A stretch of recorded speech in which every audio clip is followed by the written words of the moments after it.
Good morning, everyone. Welcome to you all to Studiare al Museo, studying at the museum, studying the museum, online day of study promoted by AMACI, the Association of Museums of Italian Contemporary Museum. I'm Lorenzo Valli, the president of the Association AMACI, and I would like to welcome you all to this fifth day of study that is organized by AMACI with the support of the General Direction Creativity, Contemporary Creativity of the Ministry for Culture. This is going to be a long day. I would like to thank all the speakers. And first of all, I would like to thank the curators of this day, Elisabetta Marisoni and Emma Zanella. Thank you for your work in the organization of a day that we expect to be very intense and very interesting. As I was explaining, this is the fifth day of study that AMACI, thanks to the support of the General Direction of Contemporary Creativity of the Ministry of Culture, has been organizing online on the topics related to the current situation of museums for contemporary art and the dissemination of the work that the museums working in this field are carrying out. As I anticipated, today the event has been organized with the support and the contribution of the Ministry for Culture, and in particular the General Direction Contemporary Creativity. So I would like to start the day by giving immediately the floor to Angelo Piero Cappello, General Director of the Contemporary Creativity Direction of the Ministry for Culture. Thank you very much for being here with us. Grazie, Thank you. Thank you Posso very congratulate much, tu anche per Lorenzo. sia il caso di formalismi It's a pleasure to inutili. see Io you. ringrazio I would like veramente to te, ma really ringrazio thank naturalmente you AMACI perché credo and che AMACI il lavoro because svolto in I tutti believe questi that anni the con work AMACI that sia un you've lavoro been doing, we've been straordinariamente doing utile over the years with per la AMACI nostra is direzione generale e extremely soprattutto important for our perché general direction, come dire, è una especially collaborazione che ci because it is a consente di cooperation that moltiplicare gli gives us the sforzi opportunity to all'interno di multiply quel our perimetro work and degli our obiettivi effort istituzionali che la Direzione Generale within Creatività the Contemporanea institutional ha objectives that our rispetto direction appunto a tutto il has mondo della creatività, in non terms soltanto of dell'arte creativity contemporanea. and Quindi con contemporary AMACI art. So sono alcune iniziative che portiamo avanti, in we've been working particolare on various io initiatives ricordo together with la giornata AMACI. del I contemporaneo, che è remember quella che the in qualche day modo mi for è più cara perché contemporary nel momento in cui io art, assunsi la which was direzione very important when della I became collezione d'arte director contemporanea of della the collection Farnesina, for contemporary art of La riuscimmo insieme ad Farnesina. AMACI a Together portare with appunto AMACI, la we giornata del were contemporaneo able to anche organize the all'estero day for attraverso la rete contemporary art, and we diplomatico-consolare were degli able istituti to italiani di cultura, bring quindi ha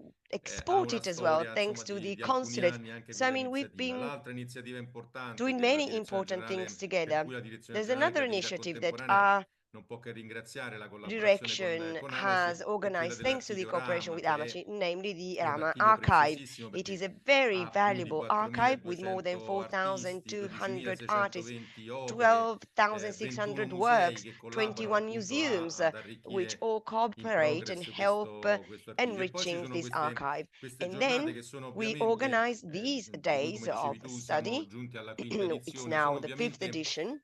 particolarmente And importanti they perché are ci particularly consentono important di fare il because punto they rispetto allow us a to un take stock percorso of che si sta where we are facendo e che trovo in our particolarmente interessante, soprattutto process sul piano della riflessione teorica, and perché in poi è our quella che ci theoretical consente di mettere reflection, in which atto is what tutta una serie then di helps us correttivi alle cosiddette politiche di make promozione adjustments dell'arte e and della creatività changes to contemporanea. the laws to Dico promote soltanto tanto contemporary per art. non dilungarmi troppo e per non I don't annoiarvi, want perché poi to sono tutte cose che take up voi, too che siete i much professionisti del time. settore, You conoscete are benissimo, professionals in the che experts, so potremmo you know benissimo all fare these things. semplicemente But I mean, come dire, una sorta di paradigma, mettendo a confronto le tre if we definizioni che compare the three sui documenti definitions ICOM on the nell'arco ECOM degli ultimi 60 documents anni produced in hanno the last modificato 60 in years, qualche you know, modo la these definizione definitions di have all museo. Siamo changed partiti dal what a museum is. In 1961 con una 1961, definizione stringata the che più o definition was meno very short ricalcava quella che and era it l'idea tradizionale copied del the museo traditional come idea of teca the museum all'interno della quale as si a doveva sort of assolutamente place, a conservare e container preservare to il preserve cuore della the divinità delle heart muse, appunto of nel the museo, e muses. poi siamo passati ad una And then we definizione moved nel on to another 2004 definition in sicuramente più flessibile, ma per 2004, which was arrivare nel certainly more 2022 ad una flexible. In definizione di museo 2022, we finalmente then non reached a soltanto definition of museum apre il museo that not all'esterno, ma only lo fa opens up diventare the un museum to the presidio external world, importantissimo but non it soltanto also di defines it as a trasferimento, di very important place conservazione, di, to come preserve dire, di art, memoria, to ma lo fa serve diventare as a un place of memory. luogo But intanto aperto, museums, according to polifunzionale the new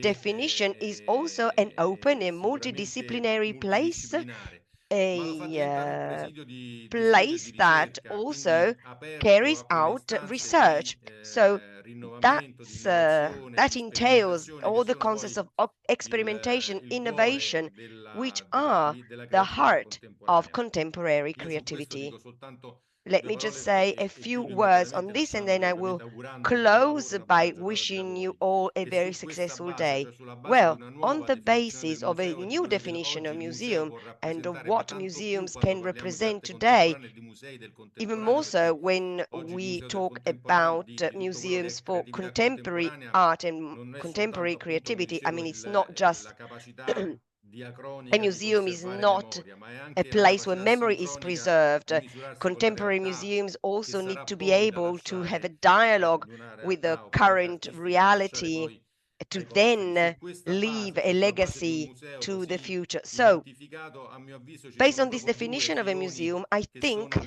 that there le are due, two come dire, le areas due anime della giornata di studio di oggi. that will Da be una at the parte il heart of museo today's da discussion. On the one studiare hand, come a museum to nuova be studied as istituzione a new formativa e institution informativa per that provides l'accessibilità di un information sapere and che sia training, il that sapere di gives tutti e non access il to il sapere di knowledge pochi. that is E dall'altra shared by parte la everyone. possibilità di On the other studiare al hand, museo, perché il the museo non è opportunity to più study appunto un at the luogo chiuso, ma è museum, un luogo in because cui museums are è no longer possibile fare closed ricerca, è places, but possibile studiare, rather è they possibile are places soprattutto where it is possible confrontarsi to carry con out quello che research, oggi where we can noi siamo have a disposti a fare e discussion stiamo facendo perché valga la pena trasferirla ai nostri posteri. Ecco, io on direi the che role questo of the museum for future è un generations lavoro as well. particolarmente Now, I importante think that this perché is particularly per il contemporaneo important saper for distinguere tra museums of quello contemporary che è art. It's la very ricerca. important to make a distinction between what is research and the outcomes obtained so that they can be transferred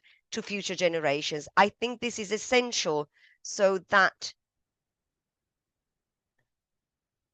our policies to support contemporary creativity can make sense. Thank you very much. Thank you. Thank you, Angelo. Thank you, Director. And thanks for having also conveyed the deepest meaning of this study day and for having helped us develop a relationship between the Minister of Culture and the Ministry of Merit, which as AMACI we were focusing on. And so we're very anxious to create this sort of dialogue, this sort of interaction that we find extremely productive. AMACI is the association, the Italian Association of Contemporary Art Museums. It's been active for 20 years now to promote contemporary art in our country, especially the public network of museums in this field, and also to enhance a system based on professional experts who create culture, cultural welfare, and also produces work for many professionals in this field. It's some years now that AMACI has opened a production line of contents, meetings, conferences, and it's engaged as association not only in fostering institutional networking, but also producing debate too within the field of contemporary art in Italy, and the museums that deal in this sphere. And today, our topic, studying at the museum, studying the museum, is our fifth study day that AMACI organizes each spring, thanks to the Ministry of Culture and the Ministry of Education and Merit. Today has been titled Studying the Museum, Studying at the Museum. That's been curated by Elisabetta Barisione, who's in charge of Pesaro, and the network of Pesaro, and Zazzanella, who is head of the Gallerate Museum. These are both museums that are AMACI members, and today is going to be an important opportunity to reflect on the in-depth changes occurring for contemporary museums. As I was saying, today's meeting is the 5th edition. Let me just remind you of the previous events. So in 2024, going backwards in time, that edition was the time of the museum. The Contemporary Art Museum is a site of complexity, curated by the whole directing board of AMACI. It was a day in which we questioned ourselves and reflected on the perceived or real dichotomy in the vision of museums that were seen both as spaces for intellectual discourse and also as venues for entertainment. The 3rd edition, going backwards in time, so in 2023, was titled Contemporary Art Museums and Sustainable Development, a Necessary Practice. This was a very intense day of work curated by Marcella Beccaria, and this event explored the role of museums and cultural institutions in achieving a more sustainable global future and how museums can intervene in this debate. The 2nd edition in 2022 was titled Seize the Day, Carpe Diem, also curated by Marcella Beccaria, and this event focused on performance art in museum collections in Italy. The first study day that was held online, as Director Capello reminded us, was devoted to contemporary art museums and copyright, a collaborative perspective. I'd invite you all to visit RAM, which is the contemporary art museum that's most important in the world. It's an archive of tens of thousands of works of Italian public museums. Andrea Pizzi curated this event in 2021 and brought together for the first time institutions that safeguard creative works and those seeking rights for research, study, and cultural dissemination. I have listed these previous study days with over 500 participants currently linked to us. We received 1,300 requests to register for today's meeting. And this I say to remind you that the previous editions are available on AMACI's YouTube channel and also the channel of the Director General of Contemporary Art. And today too, the meeting will be recorded and included in our archive.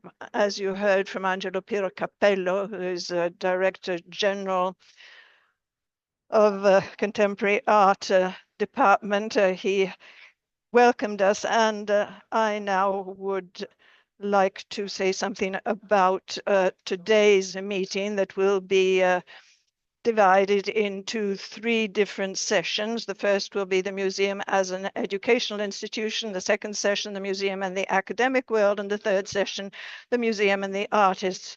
Today, I see that new participants keep joining us, and I'm delighted by the number of participants. The meeting will be translated simultaneously by Laurence de Richemont and Simona Caldera. I thank them for their work because of what they'll be helping us to understand today. And below, you see there is a bar that allows you to hear the translation being provided simultaneously by our interpreters. This will be available both in English and in Italian, so take advantage if useful for you. So As I was saying, we have 3 sessions. The first session that I'll be giving the floor to shortly will be telling us something about museums as educational institutions, and it's based on the Directive number 170/2016 of the Ministry of Education and Merit that states that museum institutions are qualified entities for school staff training. Despite this, recognition is very difficult at times, and non-state public museums struggle to obtain this recognition and must undergo lengthy processes to receive temporary accreditation. The first session will be moderated by Emma Zanella, Director of MAGA, and will open with a brief analysis of the current accreditation status of the 26 AMACI museums regarding training center recognition and their educational activities. After that, there'll be a dialogue with the various speakers who will be explaining how this situation can develop and improve in the future. The speakers of the first session are respectively Laura Pazienti, Director at the Directorate General for School Staff of the Ministry of Education and Merit, the MIM. And then we'll have Alessandra Franzone, Director at the Directorate General for Education, Research and Cultural Institutions at the Ministry of Culture, and Roberto Vannata, Director of Department 2, Directorate General for Museums at the Ministry of Culture. For us, an important objective is already the fact that we've been able to bring around the same table these experts who will be telling us about a topic that is a very important one for contemporary art museums in Italy. And let's hope that today's meeting will help us develop this area. The second session that will start at 11 a.m. if we keep to our schedule, and I'm doing my best.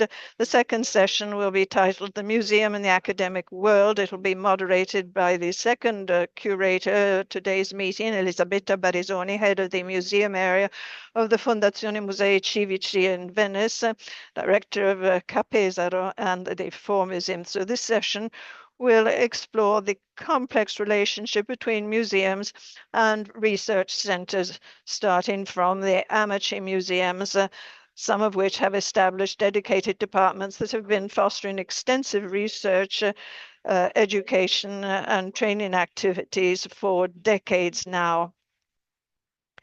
And here, this is something that is also being studied through the analysis developed by libraries and archives. It'll be a way to underscore the very important experience of museums as centers of education.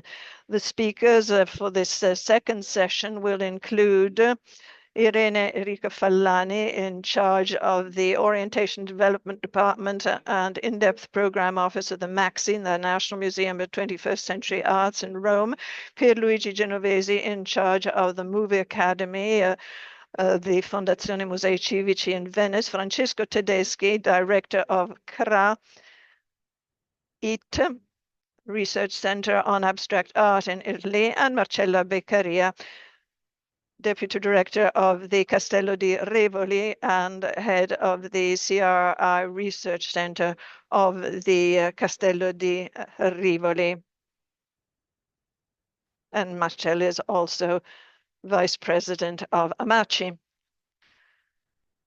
The day will then end the third session, which should be starting around 12:15, with a session titled The Museum and the Artist. This will be moderated by Eva Elisa Fabris, the director of the Madre Museum in Naples, which is also an AMACI member.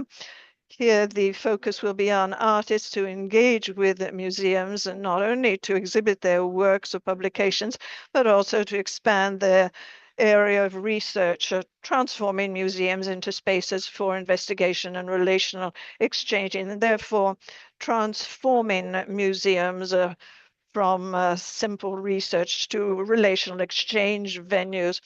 The session will be moderated by Eva Elisa Fabris. And the speakers will be Alexandra Damjanic, Director of Zentrum Focus Forschung, Research Center of the University of Applied Arts in Vienna and Head of Support Art and Research, Corinne Mazzoli, an artist and PhD candidate at the University degli Studi di Milano, Bicocca, with Lorena Giuranna, Head of the Heritage Education and Higher Education Department of MAGA, and Alice Visentin, an artist and PhD candidate at the Academy of Fine Arts of Naples. The event will then close with remarks by Lorenzo Balbi, that is myself. So this event is promoted by AMACI with the support of the Ministry of Culture. I must thank our technical sponsor who makes all this possible. That is Art Shell. We even had to expand the online platform to allow everyone to participate because of the great demand participation. The initiative is receiving the patronage of the representation in Italy of the European Commission, the Senate of the Republic, the Chamber of Deputies, the Conference of Regions and Autonomous Provinces, UPANCI, the National Association of Italian Municipalities, and ICOM Italy. I thank them all for their support to our initiatives. I also lastly would like to thank the AMACI governing board that always supports these initiatives with great enthusiasm and participation. Marcello Beccaria, Elisabetta Barisone, Caterina Diva, and Mazzanella. The General Secretary of AMACI, Greta Gelmini. The project manager, Caterina Sartor, who is our ineffable organizer. Thank you, Caterina, for all your initiatives, and the press office of LARCO. I think at this point I've set the table for what we to expect from this day, and as you've heard, it's a very busy day, and so even though it's 2 minutes ahead of schedule at this point, I will give the floor to Emma Zanella, who is director of the MAGA Museum, so we can start off with today's first session. Thank you. Thank you very much. Thank you, President, and thank you all. Good morning to everyone. I also would like to thank for the precious cooperation the General Director for Contemporary Creativity, Angelo Piero Cappello. I also would like to thank AMACI, President, the committee, all the members, and all those who have participated in this 5th day of study, all the speakers who are going to take the floor and who have accepted our invitation. For this first session in particular, as we already heard, we have Laura Pazienti, Director of the General Direction for School Staff of the Ministry for Education, Office number 6, and we will soon give her the floor. Alessandra Francione, Director of the Service 1, the Study Office of the General Direction for Education and Research and Cultural Institutions of the Ministry for Culture, and then Roberto Vannata, Director of the Service 2, National Museum Systems and Enhancement of the Cultural Heritage of the Museum General Direction of the Ministry for Culture. Before I give the floor to our guests and our speakers, I would like to open this first session with a few short comments which guided the AMACI Assembly in July last year in identifying the topic that we are going to discuss today. And also, during the general meeting, we identified the topics that we wanted to discuss today. We focused in particular on the role played by museums today, as we already heard from Mr. Cappello. Museums play an important role also in the field of education, training, and research. Now, this is something that involves not only the AMACI museums, but all museums in general, and not just the museums for contemporary art. We believe that museums are fundamental institutions along with schools and universities in the field of education. The methodologies are different of course, but museums are institutions that promote education and training for all visitors, schools, teachers, fragile visitors, associations, local territories, international visitors, all those who every day come to museums expecting and welcoming training and education. In Italy, the educational role of museums, supported by very clear objectives and methodologies, has a rather recent history. With only some exceptions, it dates back to the period after the Second World War. Now, I'm not going to teach you about what happened in history, but let me remind you a few fundamental points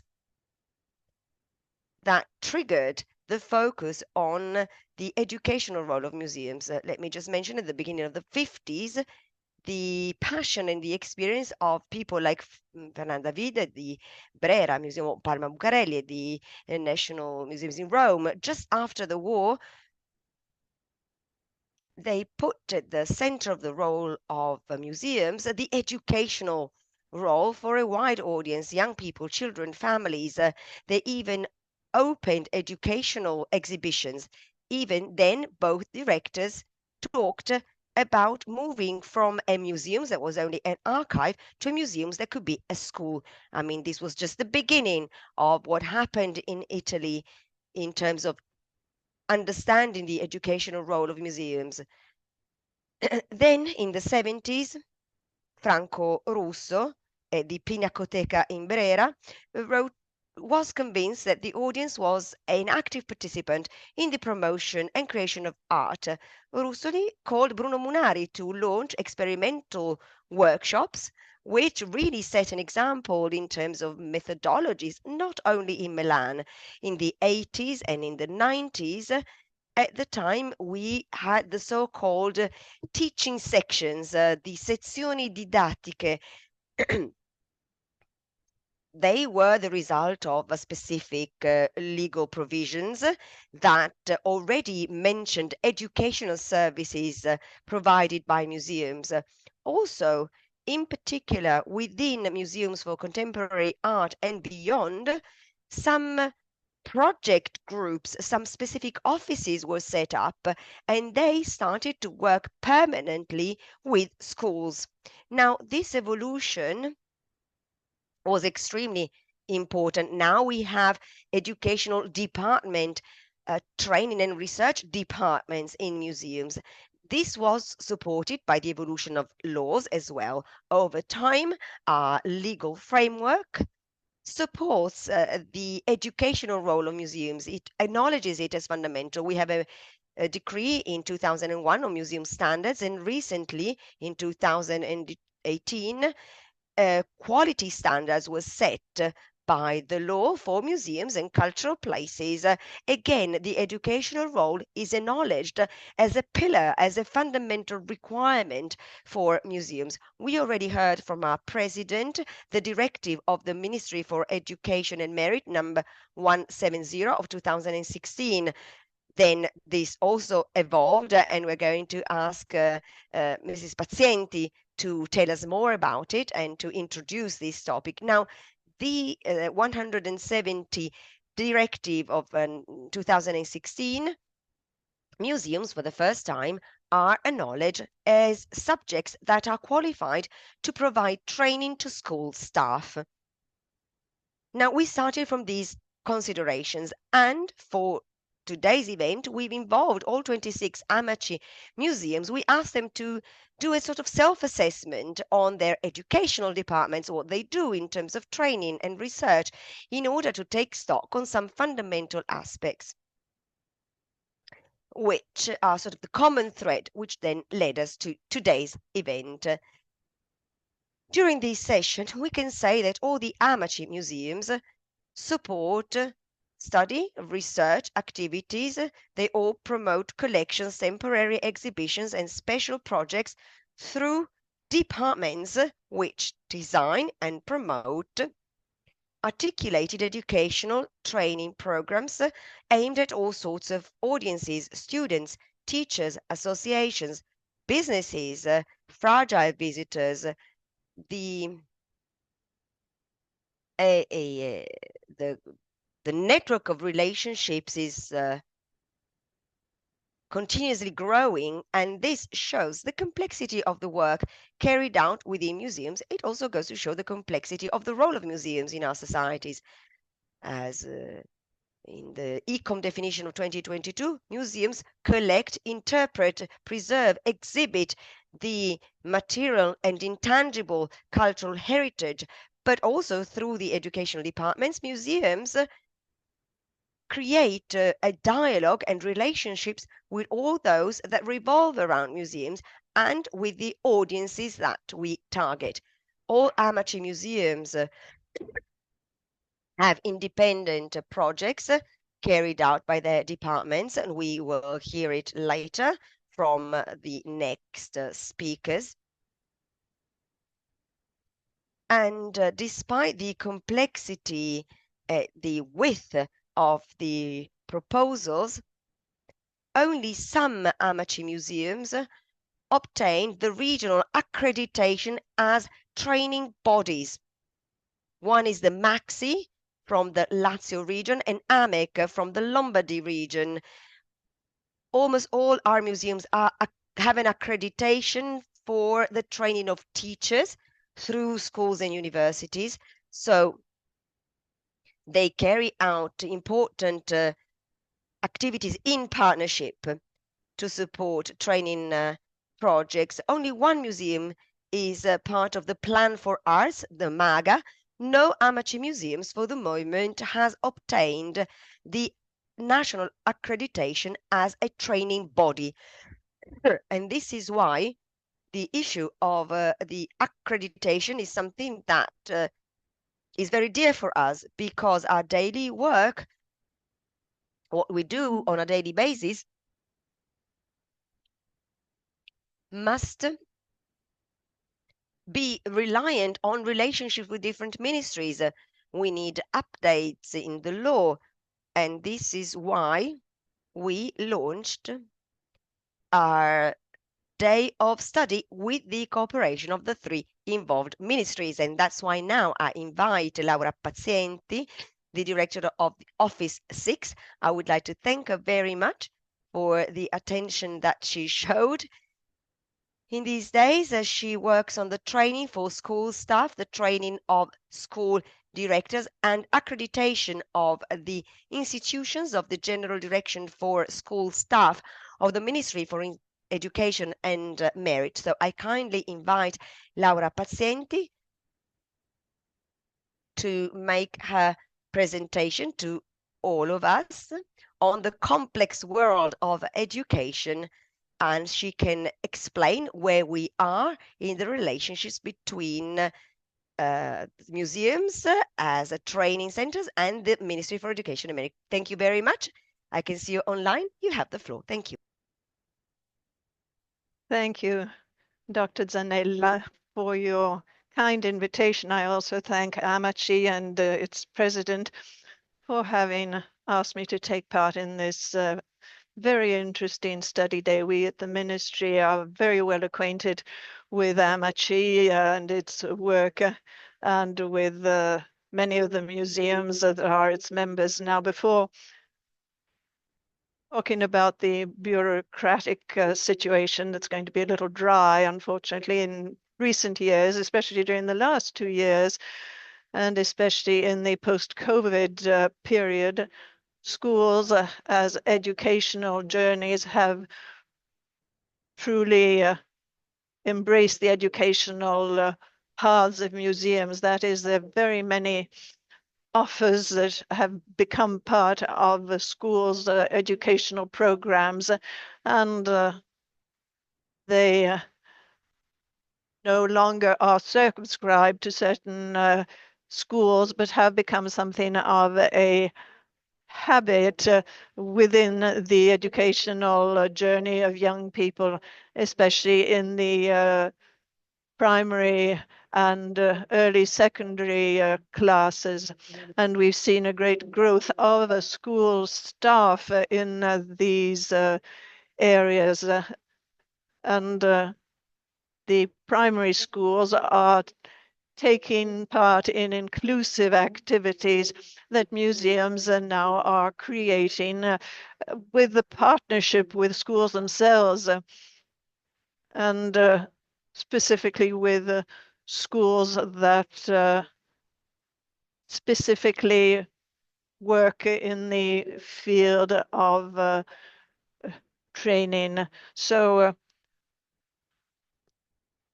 a couple of topics are agreed upon for a school year, and then with the partnership of museums that are already involved in education activities, they develop these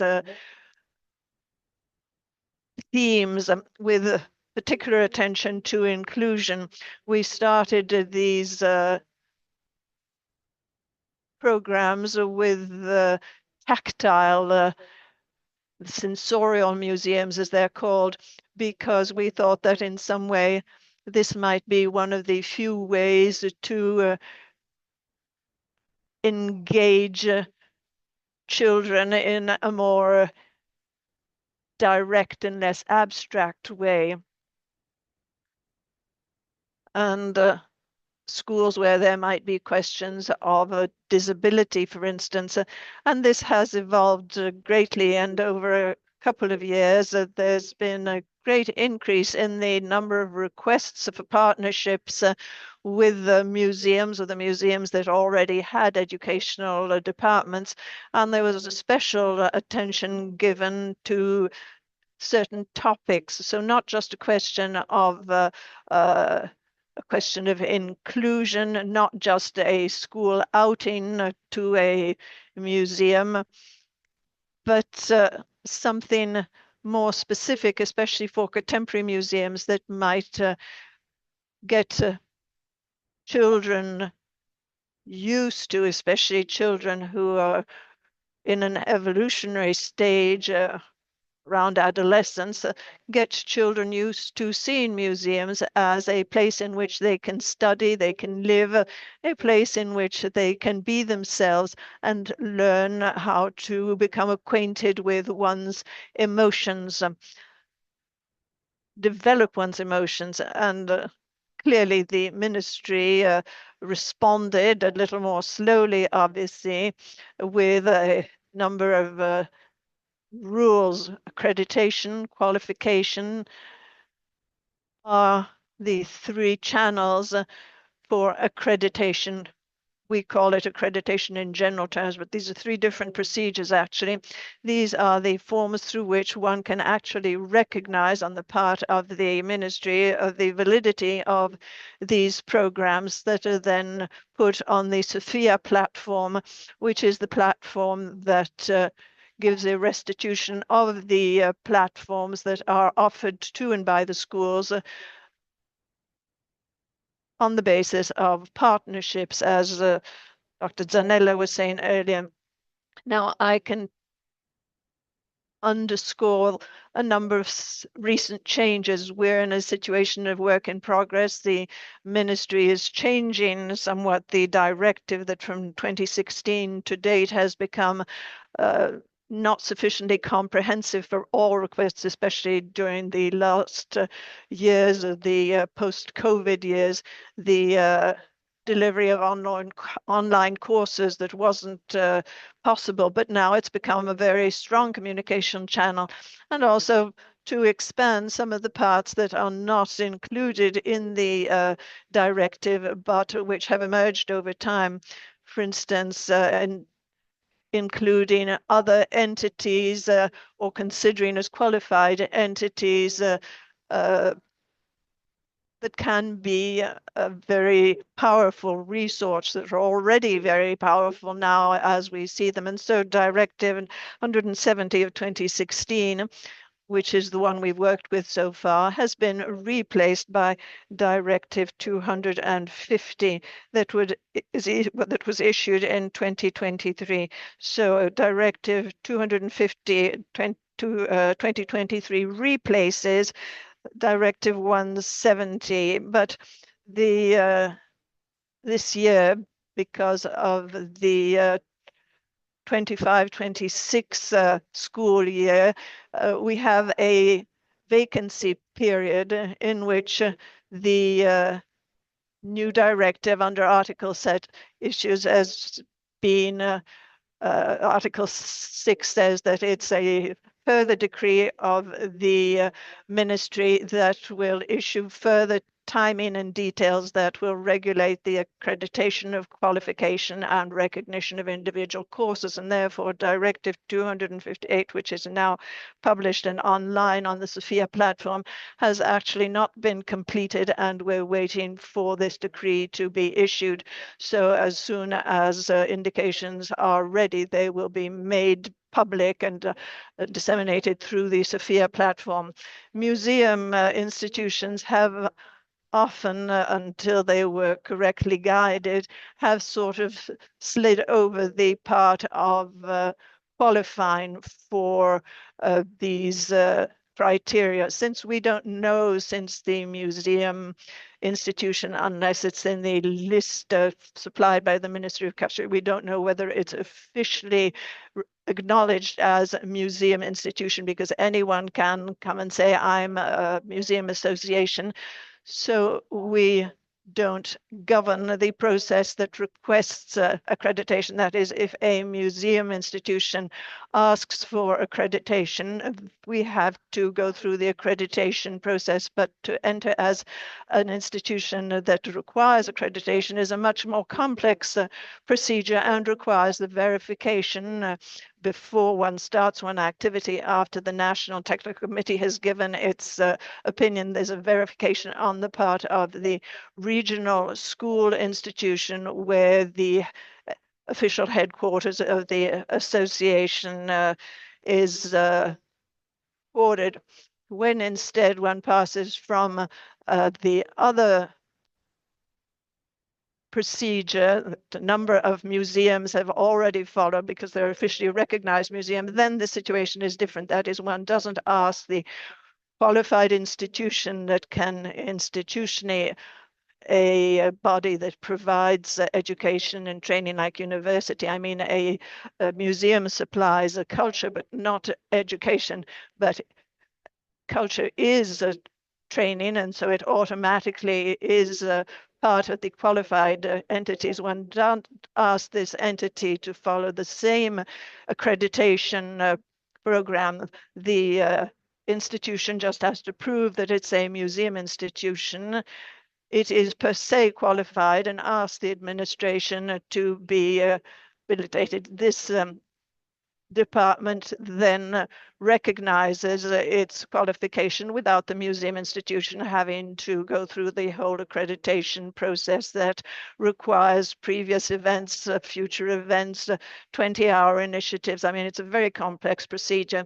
Now, Directive 258 today, as it's been published, does not mention qualified subjects, but it doesn't either mention other parts of the procedure, for instance, the part that concerns individually recognized courses. And so it is still a very much work in progress situation and waiting for the decree for these parts to be clarified. But the entities that are per se qualified will certainly be part of this, because they'll continue to exist, because they will continue to be parified schools, universities, university departments, and therefore museum entities will be included. So I'd like to say that the accreditation procedure for entities that are per se qualified is very simple procedure. It's not the procedure for those who instead have to prove that they do education and training, because an entity that is per se qualified has already proven that it carries out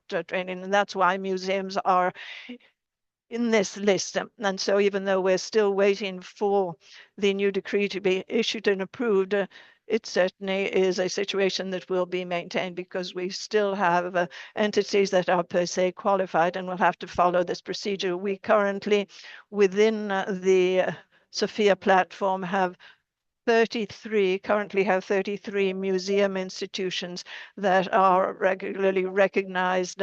Some of the great classics, the Uffizi Gallery, the Egyptian Museum in Turin.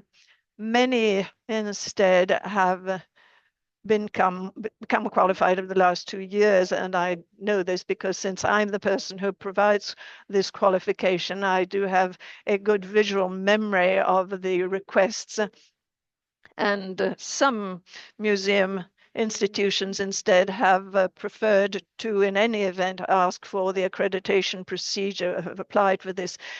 Now, we don't try to understand why the accreditation has been requested, but this doesn't mean that museum institutions that were refused accreditation for certain situations or because they haven't yet considered it, they now can apply for accreditation. And this is what we will be basing ourselves on for the decree that will be forthcoming. So we hope to have an increasing number of museum institutions that will apply for accreditation because we have many, many projects underway with the student project. Let me open a bracket. This is a department that with the reorganization at the ministry,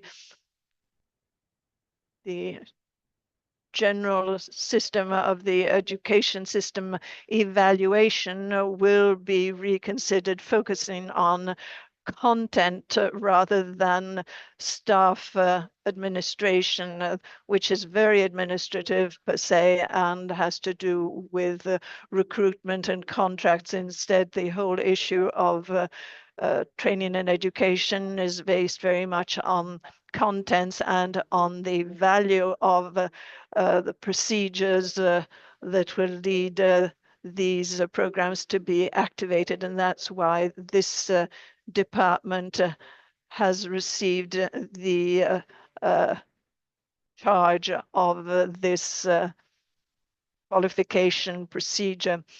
The same thing we also underscored at Didacta. There were a number of very interesting events that we curated as department with the collaboration of other departments too, and we underscored taking the excuse of civic education, which has received new guidelines.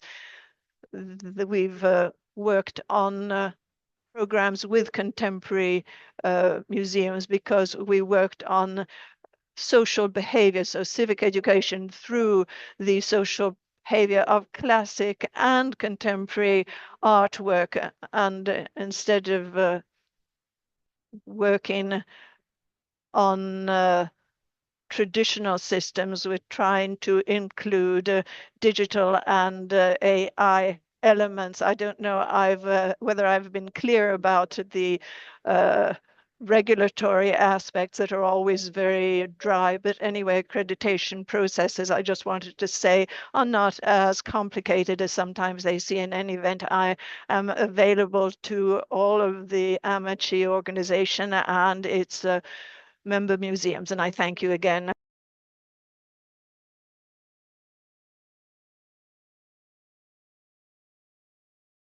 We still have the question, what are the criteria for which you are qualified subjects per se? I mean, public museums, which also have been following for many, many years the museum standards of regional acknowledgement, but also within the national system, they should be per se qualified once they have obtained the accreditation as a recognized regional and national museum. Now, on this, as AMACI Assembly, we discussed a lot, and we still have some difficulty in understanding what are the subjects that are qualified per se, considering that all the AMACI museums are public museums and they all meet the important requirements for museums. And so maybe we will ask you again to be guided in this issue that is not complex, but it's a matter of classification, which makes us work on one side or the other.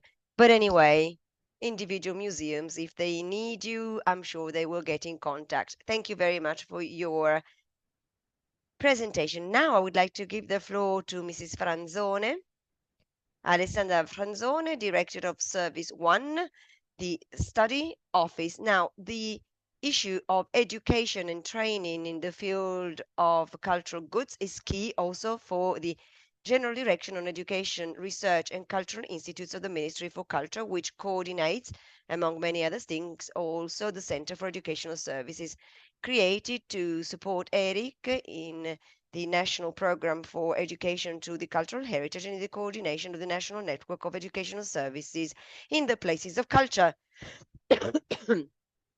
She is the director of this service. Alessandra Franzone is certainly the person who can best guide us in this process, followed by the Ministry for Culture and not the Ministry for Education and Merit. So welcome. Thank you very much for being here with us. The floor is yours. Thank you all, and good morning, everyone.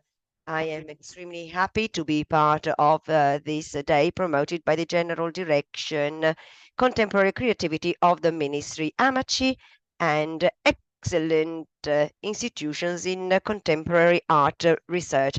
I would like to thank Angelo Piero Cappello, President of AMACI Lorenzo Balmi, the Director of MAGA Emma Zanella, as organizer of this event. Thank you very much. Thank you also to the Director of the Ministry for Education and Merit, Laura Pazienti, whom we have just heard, and also Roberto Vannata from the General Direction Museums. In particular, I would like to thank also Elisabetta Barisoni for the organization of today's event. Now, I take the opportunity today to take stock on the educational role of the cultural heritage, starting from the skills of the General Direction, Education, Research and Cultural Institutes, which is now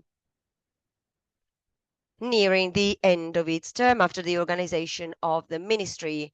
So basically, the competence of this General Direction will be moved to other offices. Now, our General Direction, in particular the Study Office I direct, programs and assesses the training and educational programs. Among its competencies, we find those related to the training of the staff of the ministry and of professionals. Also, we work on education to the cultural heritage. Given these tasks, we are also now responsible for the creation of the Central Institute for Graphics and the Central Institute for Restoration and the Central Institute for Archives and Books, which also host high-level schools that keep the title of Restorer of Cultural.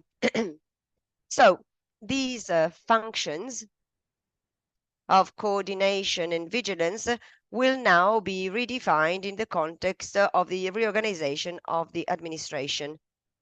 Before the creation of the General Direction, we already had the Center for Educational Services, which was created in 1998 with a decree of 15th October, with the intention of contributing to the right of each citizen to be educated to knowledge and the responsible use of the cultural heritage.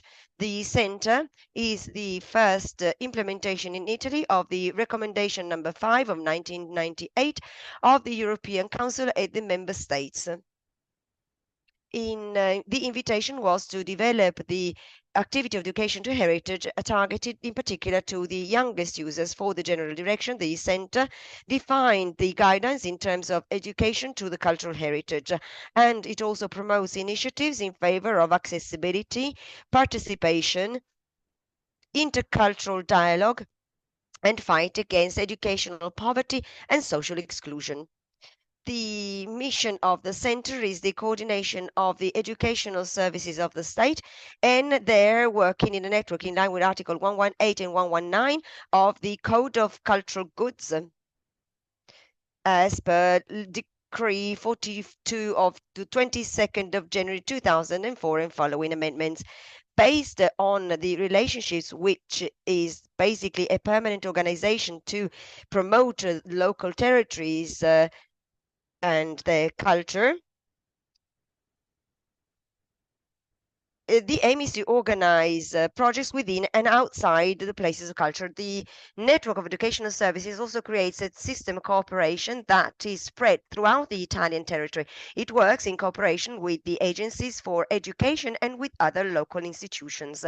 In particular, as for the museums, the role of educational services included in the scope of the levels of quality defined by Ministerial Decree of 2018 requires some basic requirements. First, the design of an annual plan of educational activities, the availability of staff with specific professional skills, and the organization of activities, guided tours, and thematic visits for different groups of visitors. At the basis of this organizational system is, of course, the cultural heritage, meant as a dynamic process, as a participated resource, and as a shared good. And the practices that we've developed in order to democratize culture and to build models of cultural welfare. For institutions, it is, we need to provide functional answers to some key topics to face the challenges related to rights, inequalities, and sustainability. First of all, the challenge of accessibility. Now, this is an opportunity to rethink our ways of exhibiting our goods and to create contexts that put at the center the needs of people and that are designed in order to minimize, if not eliminate, the impact of physical barriers, sensory and cognitive barriers, thus allowing to increase the cultural offer for everyone, also through different sensory channels and using different language registers. Another important challenge is that of participation, both as a principle, so that knowledge and the use of cultural heritage are part of the rights of individuals in political, social, and cultural terms. See, for instance, the Universal Declaration of the Rights signed in Paris in 1984, but also because museums need to play an active role in recognizing the values of the cultural heritage, and I refer here to the Convention of Faro of 2005. Finally, it's important to remember the right of representation of groups of culture that convey alternative values or that are at risk of exclusion. Let me highlight also the importance of using culture as a way to promote inter and intergenerational balances. At the center of European policies of recent decades, we can see the strong idea of the cultural heritage as an important tool for intercultural dialogue, because it is the product of different ideas, concepts, memories. Another topic is the construction of collaborative networks with schools, associations, local institutions, universities, and central administrations. The new definition of museum approved by ICOM in Paris on the 24th of August 2022 also creates a connection between the cultural heritage and communities and people, requiring public actions that are shared.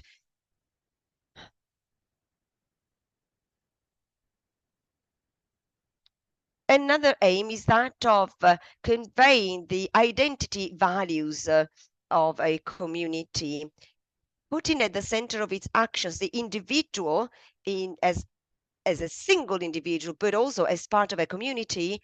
Education to the cultural heritage has the task of stimulating critical observation and relational attitudes and promoting the creative development and also expressive and narrative abilities. So the cultural heritage can be a context to implement strategies to fight against educational poverty, and this should go hand in hand and be carried out together with other local institutions. Cultural heritage is something that belongs to everyone, and it is an opportunity to represent the cultural heritage of everyone, highlighting at the same time the perspective of those who have different views and interpretations of our cultural heritage. For over 20 years, the action lines of a growing number of museums, we see that culture is seen as a resource to promote health.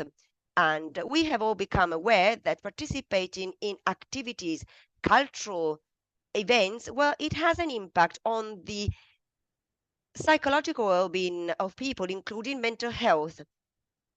The idea is to implement cultural welfare models in cooperation with institutions that work on social well-being. The cultural heritage is also a way to develop the concept of active citizenship. We can make reference to 139. This is the number of the law of the Ministry for Education Research. Now, this has all to do with education and also preparation to a professional life. Museums can raise awareness and express our culture. This is very important, the processes of education to citizenships and also to build a European identity. Among the guidelines that we have in Europe, we already mentioned the Faro Convention is extremely important. It acknowledges the individual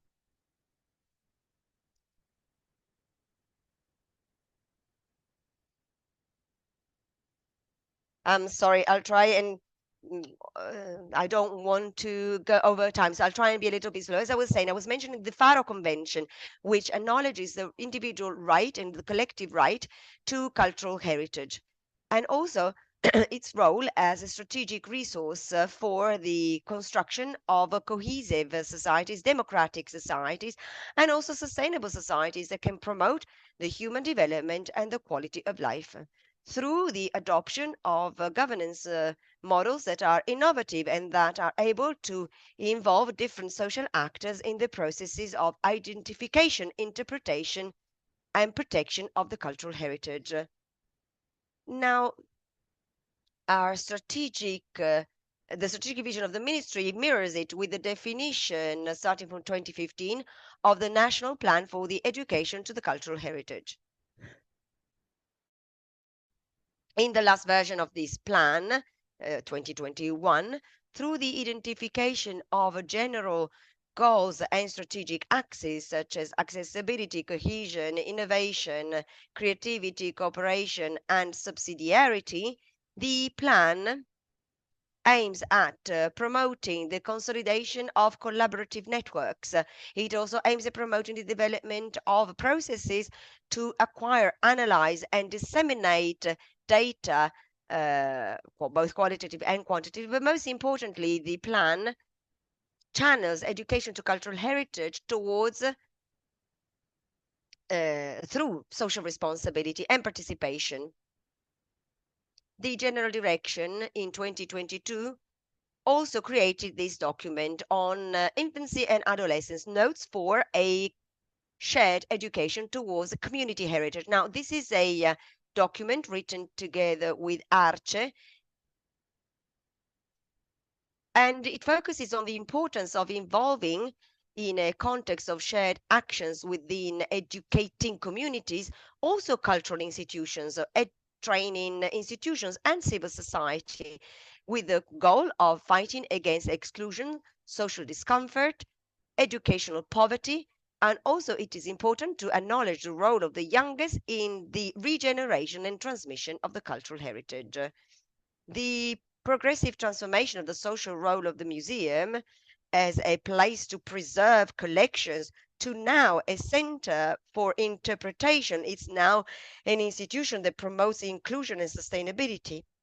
Well, this shift has allowed museums to become complementary to school education and to universities or high training schools. So now museums are truly part of those subjects who, at the local level, can create educational communities.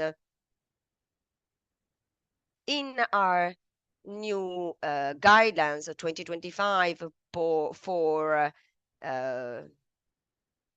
schools, and also we find this in the most recent guidelines for the teaching of civil education. It's also included in the National Plan for Arts. Well, in all these documents, the cultural heritage in its various expressions is mentioned as a cross-cutting element for national school education. Let me mention some new things introduced by the law 2015, the so-called Good School Law. Well, 10 years ago, for instance, what was introduced is that now all students have to alternate between school and professional experiences. And also, this process involves museums and other public and private institutions that work in the field of the cultural heritage and cultural activities. We also have internships. These experiences integrate learning with a professional experience. This also supports young people in making their professional choices, thanks to the tight cooperation with the universities and educational institutions, high-level schools also from abroad. We've seen that since 2022, autonomous state museums and regional directions and national museums have hosted more than 600 young people for internships. Mainly they follow 3-year degree courses and some followed post-degree courses. Still, through our general direction, the Ministry for Culture also promotes extracurricular internships using the project called Fondo Giovani per la Cultura. In the years 2022-2024, 90 places were offered to 51 people below 29 years of age. They cooperated with the staff of national museums throughout Italy. Also, the educational and training role of museums can be seen in the involvement of the institutions of the third sector so that citizens can access cultural heritage.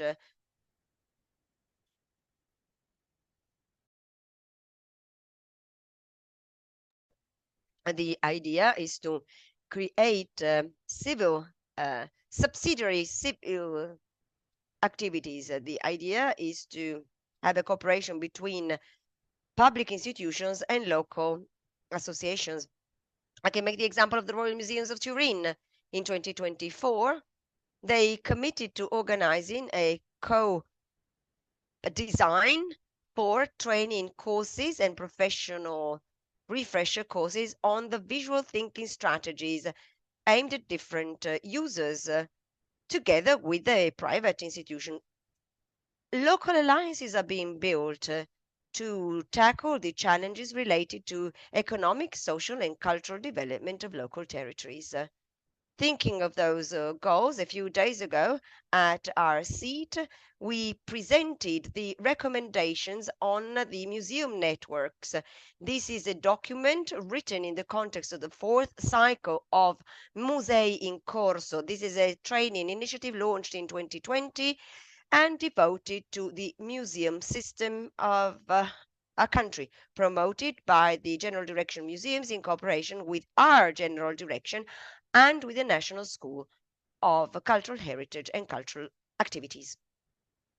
Now, this is a training process developed with the goal of supporting the creation of a national museum network through the creation of shared tools that can expand and grow the minimum levels of quality required by the Ministerial Decree 113 of 2018.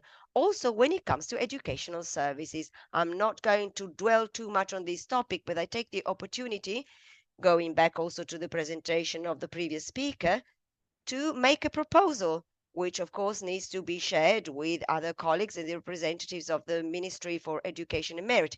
Maybe the opportunity to expand the acknowledgement of institution for training activities for school staff and involve also museums that are not a part of the MIC, the Ministry for Culture. We are open to a dialogue and a discussion, also to identify different and further solutions to obtain this acknowledgement. The acknowledgement is given by the Ministry for Education and Merit to all the museum national institutions with Directive 170 of 2016, which is now being reviewed, as we heard before. And our general direction already asked to expand this to archives, libraries, the superintendencies of the ministries, where educational services are provided, and their offer is aimed mainly at schools. Now, getting to my conclusion. If you're interested, you can find out more about the topics I touched upon on the documents I mentioned. They're all available online on the website at this address, www.sed.beniculturali.it, where you also find the educational offer of all the educational centers. So you can see all the activities that are being carried out. This offer can also be accessed to this portal launched in 2023. It is still limited to the ministerial contact, and the idea is to disseminate recent activities and facilitate the initiation of possible cooperation and contacts. One last note on the initiative and the project, which we believe is very interesting, called Officina Patrimonio. This is a program developed by Cultura in cooperation with our general direction. Now, thanks to the involvement of the central and peripheral institutes of the ministry, we are disseminating the work of the ministry in the field of education to the cultural heritage, promoting also its civil role. The project was promoted by the Fund for the Promotion of Culture and the Italian Language Abroad for the years 2022-2024. Several shows were developed. They are still available on the website of Rai Play. The idea is to disseminate at the Institute for Italian Culture Abroad and in Italy as well all the initiatives, the workshops organized in state places of culture. Thank you. Yes, let's accept your invitation to see the actual videos, and let's hope that today's meeting will provide further stimulus for the collaboration between per se accredited museums and the ministries. And so now we come to the end of this session with our last speaker, who will be talking about the promotion of the development of culture.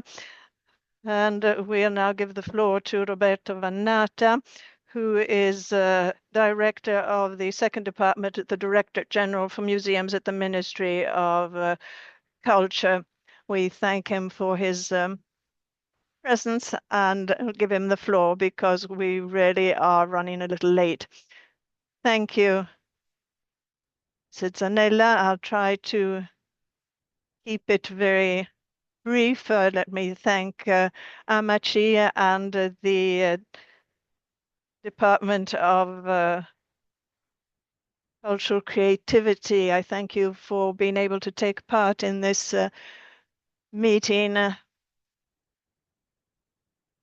Start with the MUR Directive 170, which has now been superseded by 258. It identifies museum institutions that can educate school staffs. The reasons for which we went in this direction was due to the role, the functions of contemporary museums that have institutional roles in the fields of research, education, and disseminating cultural heritage. Let's see whether I can show you my slides. Please confirm whether you see my screen.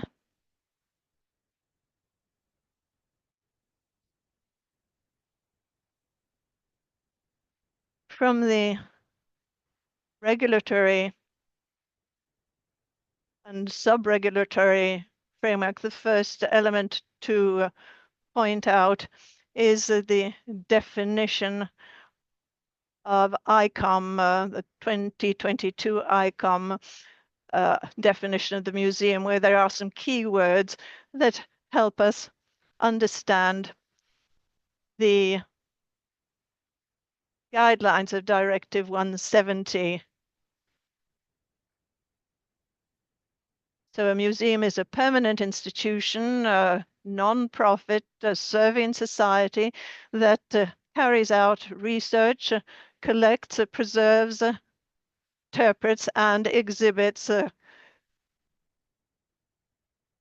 cultural heritage material that is both tangible and intangible. So how do museums do this? Museums do this through the presence of qualified personnel with specific technical and scientific qualifications with solid experience in the field. And the museum also carries out study and research activities in the field of cultural heritage, interpreting its connections with the history of a territory, cataloging, documenting, etc.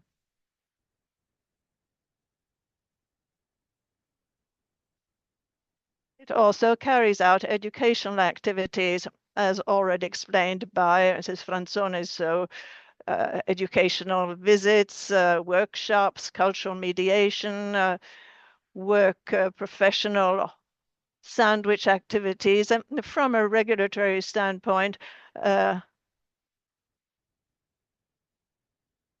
we have Articles 118 and 119 that have also been mentioned previously. And Article 118 mentions activities relating to study and research through the cataloging of the heritage, which is one of the missions of museums. And these activities can be developed more effectively, jointly, by what Article 119 tells us, through agreements between institutions and cultural bodies, museums, libraries, and archives. And 119 also tells us that the legislator wishes to introduce these agreements that have the purpose of disseminating and developing knowledge through the officials of cultural institutions, universities, schools of all levels, all other educational bodies, to develop and implement educational and upskilling projects, and also to prepare audiovisual material and instruments for teaching staff and teaching experts.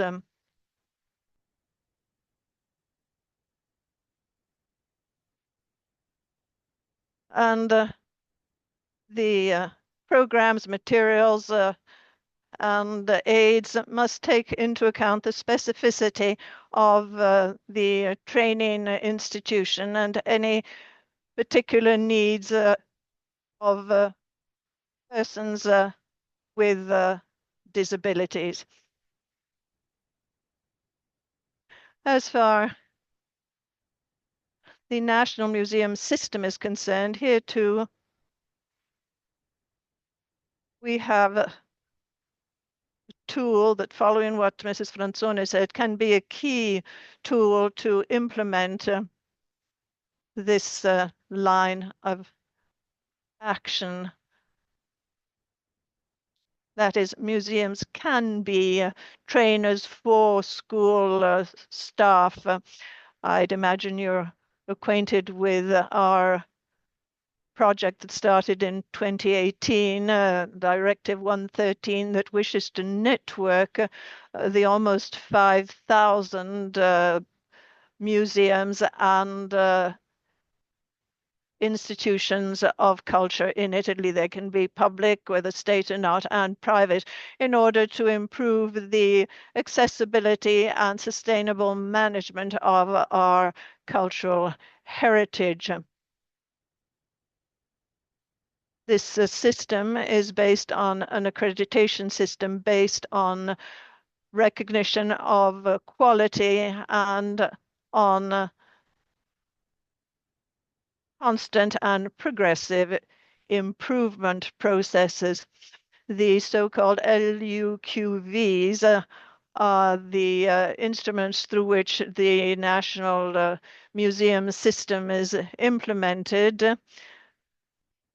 This is the outcome of a joint project between the ministry, the regions, the local institutions that has involved teachers, museum experts, and other cultural asset operators. There are minimum standards that have been set, and they're divided into three areas: organization, collections, and communication and relations with the territory. And under this third point, we find the key for today's topic, because under item 3, paragraph 1.4, educational activities and enhancement and promotion of heritage, the objectives for improvement are listed as educational meetings for teachers, educational operators or other users, then projects in partnership with schools, and jointly with the ministry, development of various educational programs and an educational training range of offers. This is as synthetic as possible, my presentation, so as to catch up on time lost. But this leads us to the conclusion, which we think is very natural as managers of the cultural asset area of our country. We, in our vision, let's say, having the minimum standards of the LUQV, the fact that museums possess these minimum standards is essential, and national accreditation might be the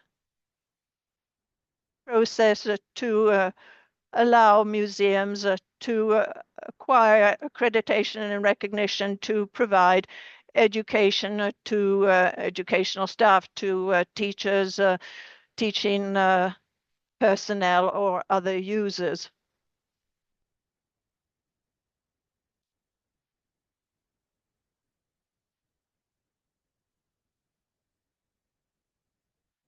A similar project clearly would not be a mechanism to exclude museums that are not yet have not yet received accreditation. For these museums, we could continue with the current system of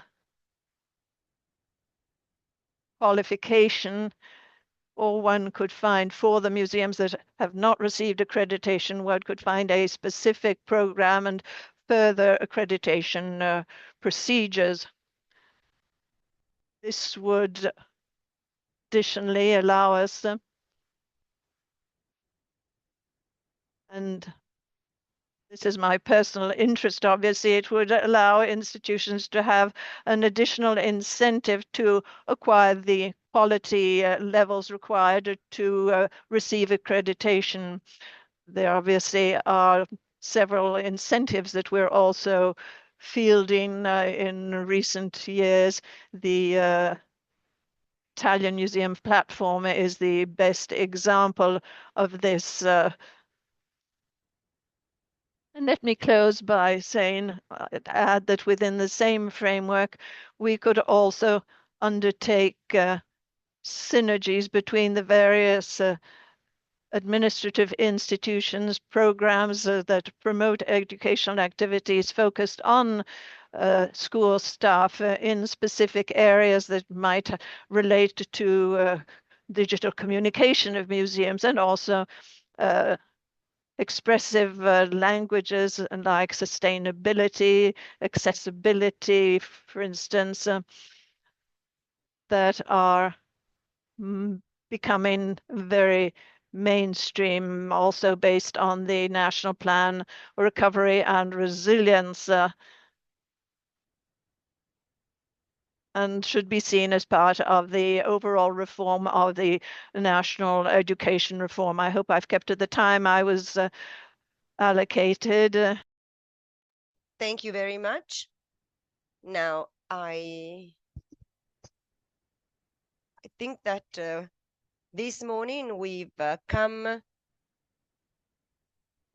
to a shared vision and also a hope to see a change for museums, those who are already part of the national system or will join it. But still, we see the need to make explicit the role of museum as educational and training centers. Thank you very much, and we hope that this event is just the starting point for new reflections. Thank you very much. And I now give the floor to my colleague Elisabetta Barisoni for the second session of the day, the museum and the academic world. Good morning, everyone.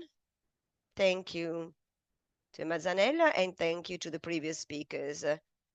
I would like to introduce the second session of this online AMACI conference dedicated to museums and the academia. I take inspiration from the introduction of the Director Cappello and our President Lorenzo Balbi. What are we going to present and discuss during this second session? Well, most importantly, we're going to focus on the relationship between museums and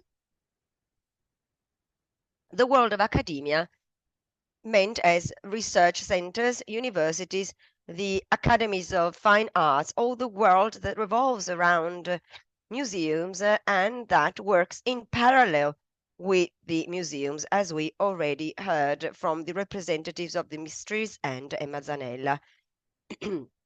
In this session, we are going to present some case studies to highlight the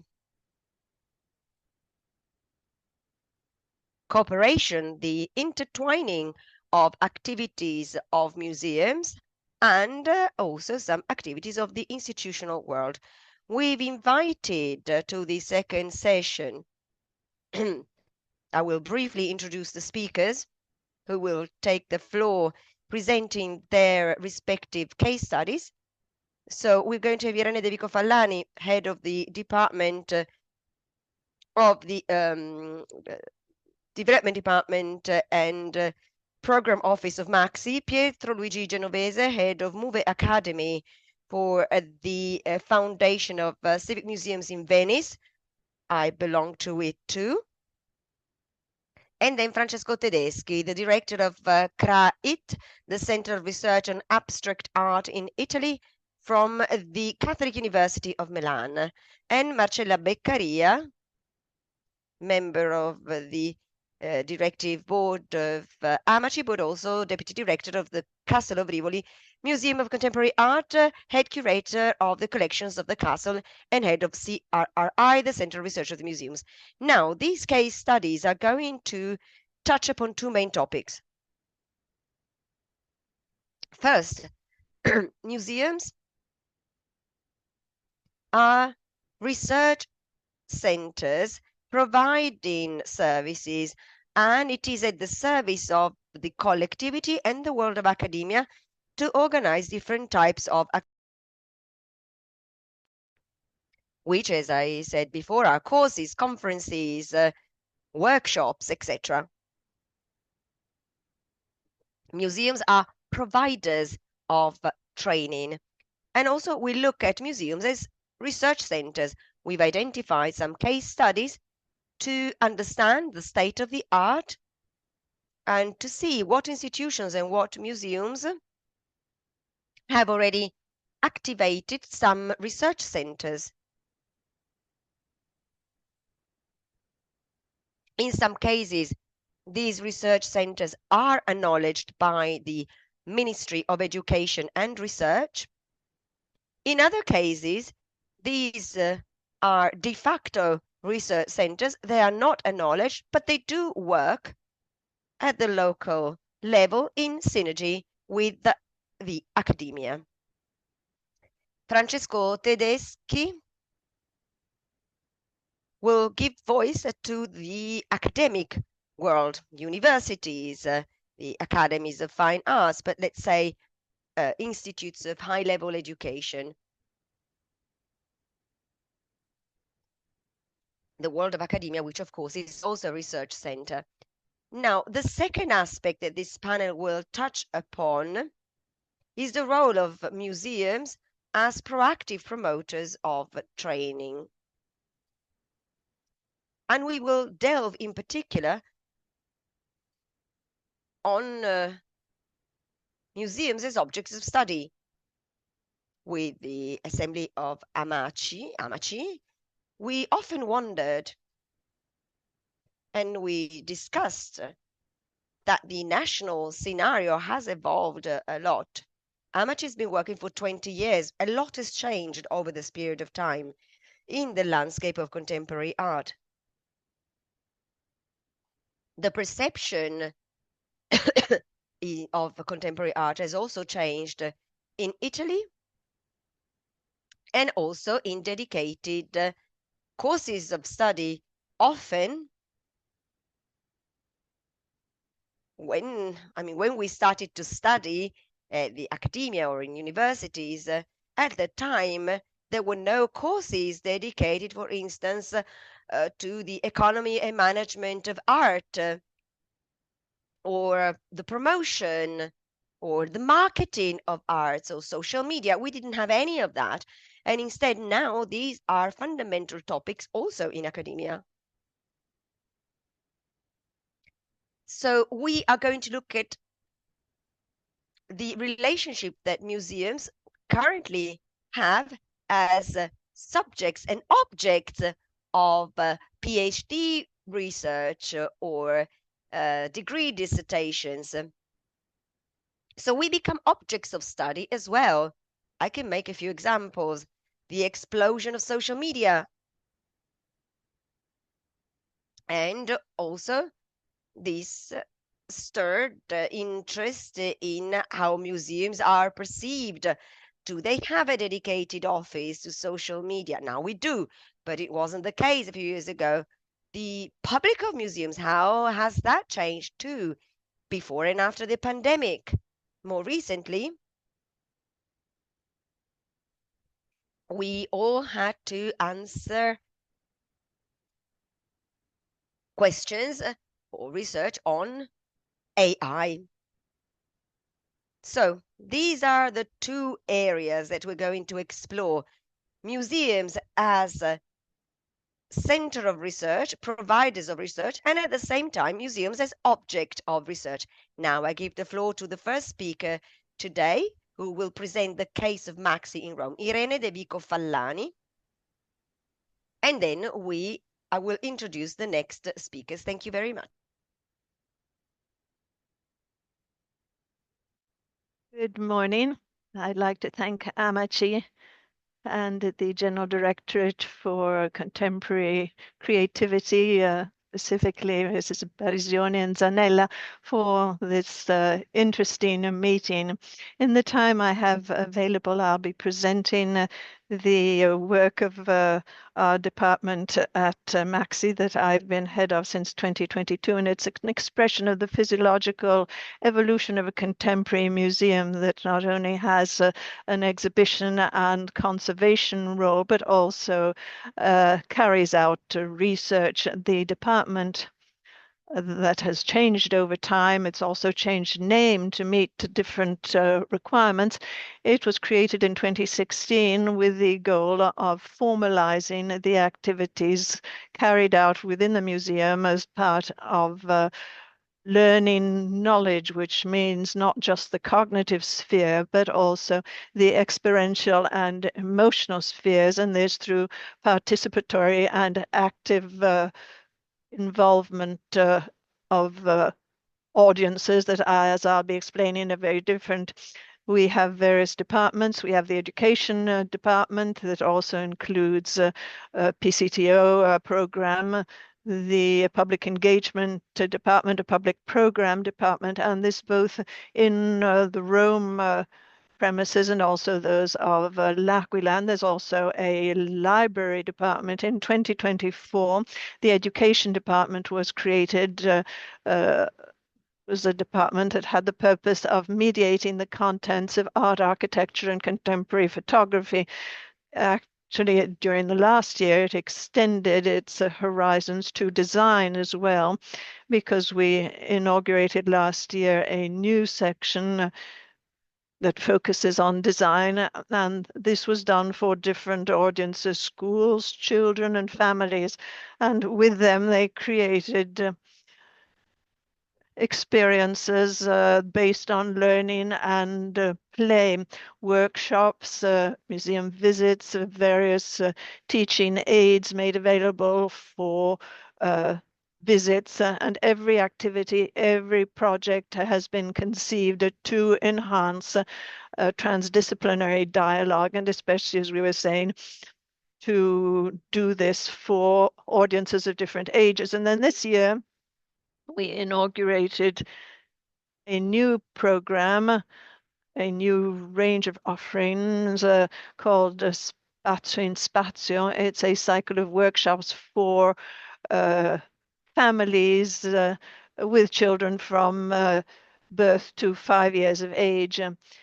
The workshops provided very encouraging results, both in terms of physical engagement and emotional engagement, but also in terms of the work that was developed. And these workshops were guided by an interdisciplinary team that included architects, designers, educators, and psychologists and psychotherapists. And I'd like to note a few figures, because in 1 year we carried out about 226 activities for all levels of education, activities for over 71 families, and activities for more than 1,300 participants. As I was saying, the education department has another important program which is called Maxi Art Work. It's a PCTO, a program for transversal skills. This for secondary and upper secondary students to guide students through an educational but especially experiential program. This program is divided over several days with meetings held by professionals from the cultural heritage area, with the goal of giving a behind the scenes type of information about the Ministry of Culture professionals, the employees, for instance, of a museum, their specific profiles, job descriptions, and the curriculum that has led them to work in a museum. Another department we're very focused on is that of public engagement. We were talking about different audiences, and in 2016, AMACI decided to set up a program of activities targeted at audiences with special needs to access culture. So we're talking about people with disabilities, but also migrants, vulnerable subjects, women who are victims of violence, for instance, or children who are at the risk of poverty. And to do this, we created collaborations with third sector organizations with the goal of improving a museum experience for this audience and foster a good engagement with this type of audience.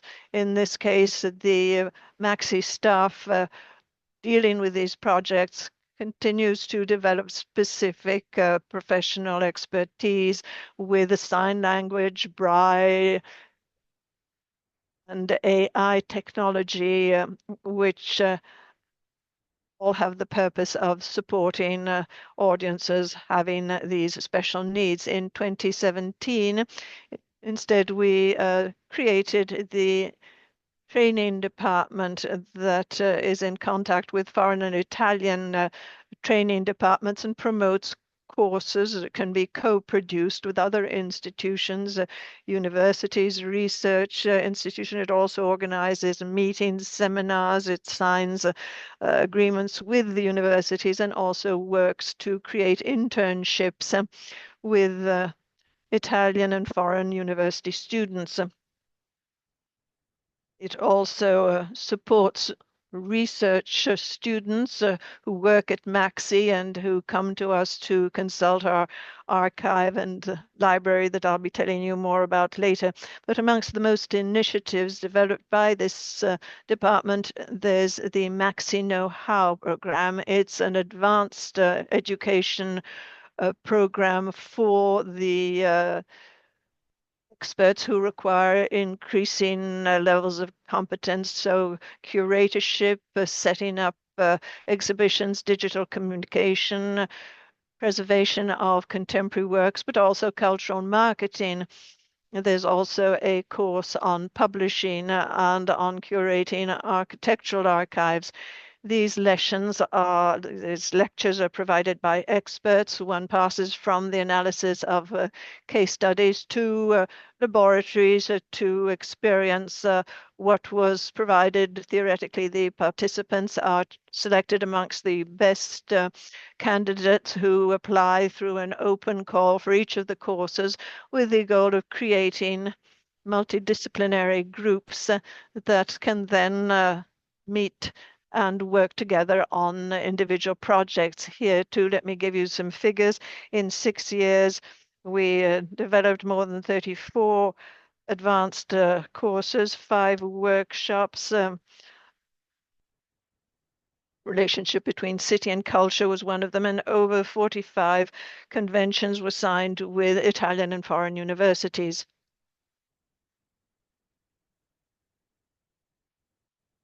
So from an audience of advanced experts, we go to the public program that was set up in 2010 with the idea of organizing initiatives and guidance meetings for a more general public, and especially to increase and promote debate and dissemination of cultural contemporary culture. So talks are organized, projections, publishing presentations, readings, the musical, theater events, and over all these years, we have presented more than 2,500 events. And so it's a very comprehensive program that became possible thanks to a network of partnerships, artists, architects, designers who are the key players of these initiatives, but also thanks to a number of lecturers and sectoral professionals and museums, also art galleries, private and public cultural foundations. But one of the feathers in our cap is the library that follows the museum's guidelines with art and contemporary architecture and contemporary photography publications. Our idea is to document the exhibition activity of our artists, the artists in our collection, but we've expanded on this with new funds that have been either donated or granted. There are more than 40,000 volumes divided into 3 sections. There's architecture that covers a time period from the 30s of the last century to the present day. The architecture library has also included recently the Monaco Lucicenti Fund. And there is a selection of the work, more than 10,000 volumes that document work in this field from the 60s to the present day. There are books on museologies, our exhibitions, the photography section, which is the most recent one, and it continues to grow. Not only does it collect the works on our artists, but it also includes works on the conservation of photographs. Let me also note that in recent years, the AMACI library also includes the library of the International Association Incontri d'Arte that counts about 8,000 volumes that document contemporary art with some elements of cinema art and fashion. Over the years, we believe the fund, the Alessandro Vanni Fund and the Alberto Boato Fund. And so this important heritage and its growth have been possible thanks to a careful purchasing activity through contacts with international and national entities. We have approximately 1,000 members of our library. Many of them are young students, PhD candidates and university students. And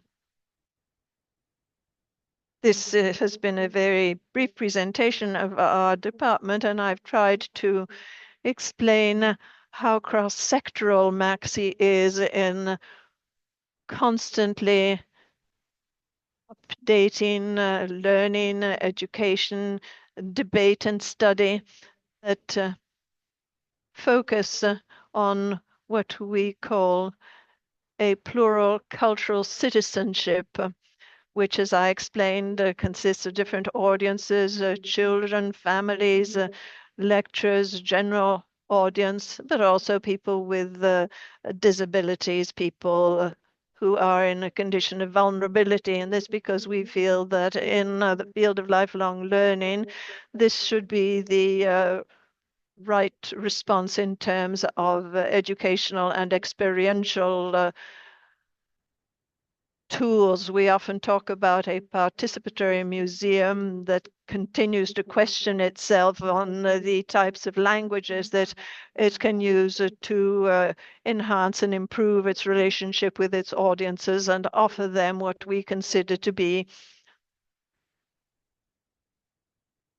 almost a lifelong level of competence. And in these last few years, and this brings me to the real topic of this session, we've also at AMACI have worked on acquiring formal recognition of this activity of ours, this educational activity, and in our statute it states that we carry out a research activity linked to the promotion of contemporary cultural activity.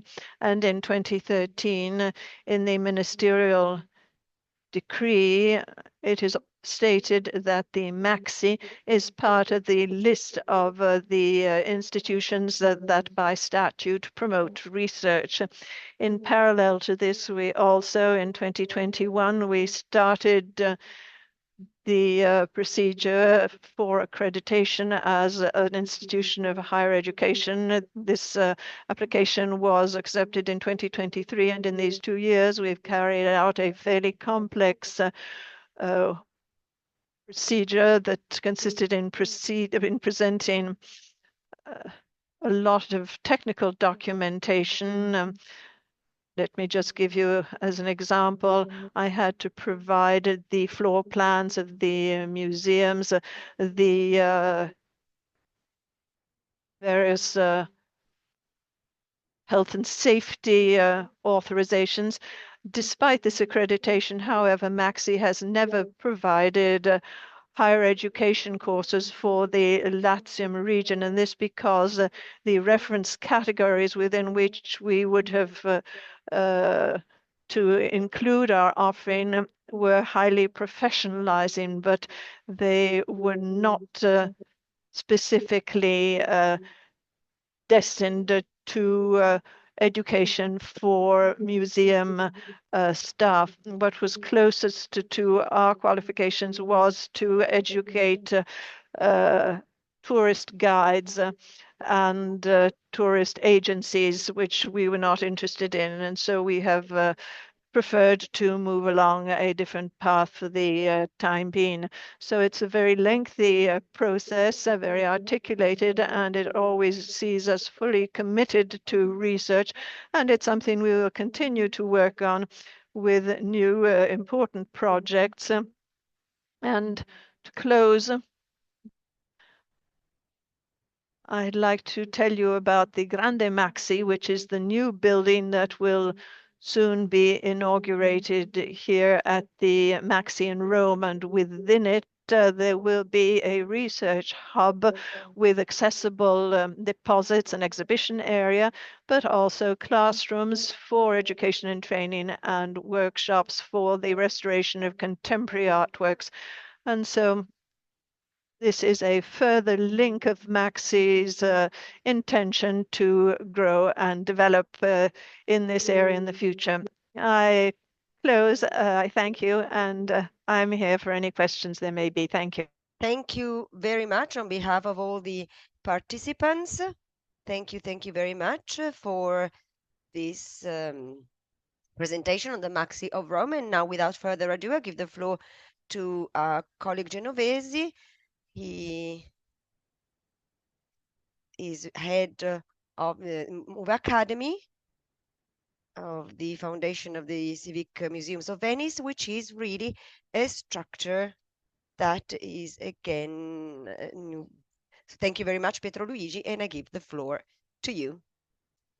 Thank you so much. Thank you all. It is a pleasure to take the floor today, and thank you, AMACI, for the opportunity. I would like to thank all the people who are connected. Thank you to Elisabetta Varisoni. The Fondazione Musei Civici Venezia is a museum system that is complex. It is a network that gathers 11 museums, and also it involves many other realities, such as the Centro Culturale Cambiani, Forte Marghera, and it gathers a huge network of museums and artworks, more than 2 million visitors every year. And the reference point is the protection of the historic and artistic heritage of Venice. Now, I would like to talk about the importance of research, training, and network as a tool to make museums places that are more and more accessible, innovative, and open to cooperation. In particular, we'll talk about the role of MUVE Academy as a project that is strategic for Fondazione Musei Civici. The idea is to transform museums into a center for production and dissemination of knowledge. Through courses, workshops, masterclasses, cooperations with universities, research institutes, and businesses as well. The basic idea is that museums are not only the custodians and the guardians of the past, they are essential actors for cultural, social, and economic development of the present and the future. Today,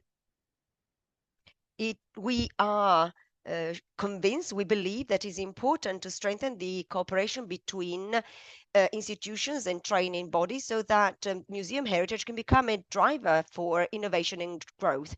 So based on this idea, it is important to understand how the specificity, what our specificity is. 11 museums. When we talk about 11 museums, well, these are all different from one another, and many of these are connected to specific topics because we have museums such as Palazzo Ducale, the Museo Correr, but we also have in our network some museums that are dedicated to glass or the history for natural history. So a very heterogeneous landscape. And also, we also have the newspaper archive of art and many specific institutions and centers in the Mestre area. Now, this complexity gives us many opportunities. First of all, I would like to mention that in our network, we have a Museum of Natural History, which has the accreditation as a research center. But this is a very special case because, as you can imagine, a Museum for Natural History carries out many activities of research on the field. And for these specific activities,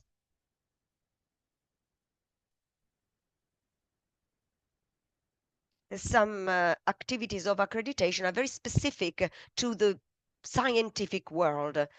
And so I will just make a few examples.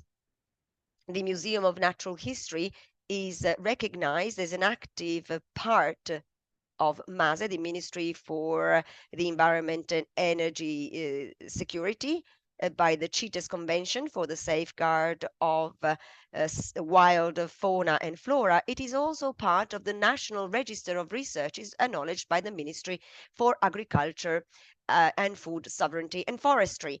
Now, of course, these acknowledgements, these accreditations, means that we can carry out research activities on the field, which is specific for the Museum of Natural History. Going back to the training activities that we carry out as MUVE Academy, I would like to tell you a bit about what's brought to the to our creation. MUVE Academy was created during COVID.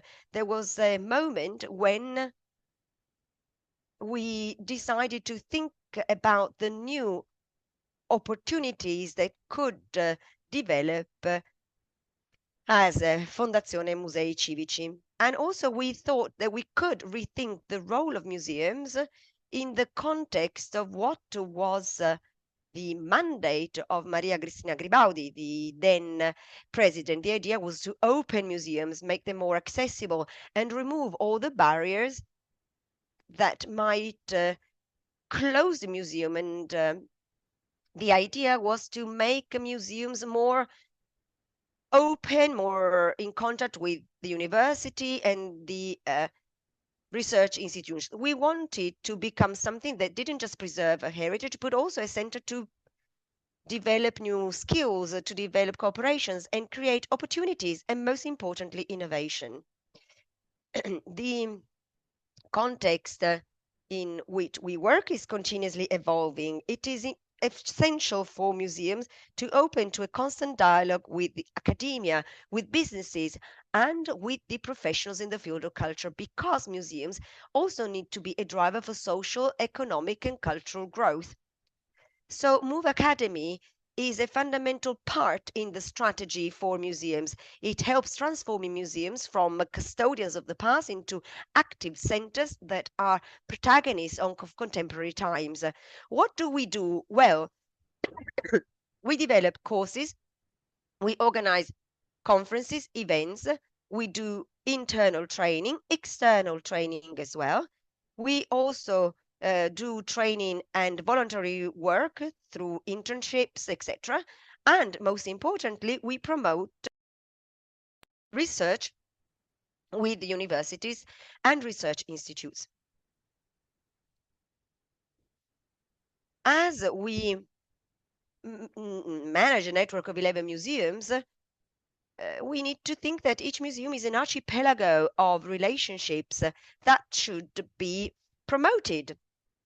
So on the one hand, for instance, we have the study of the heritage, and so we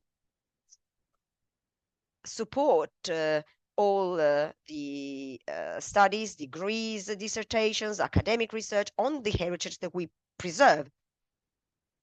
And that is one thing that already happened in the past. So that's a matter of promoting our collections, our works. But then we also have a new area, namely the use of the cultural heritage to do innovation in the field of cultural goods, especially in the field of restoration, the study of materials through the participation in European projects and cooperations with universities. For instance, sustainable restoration.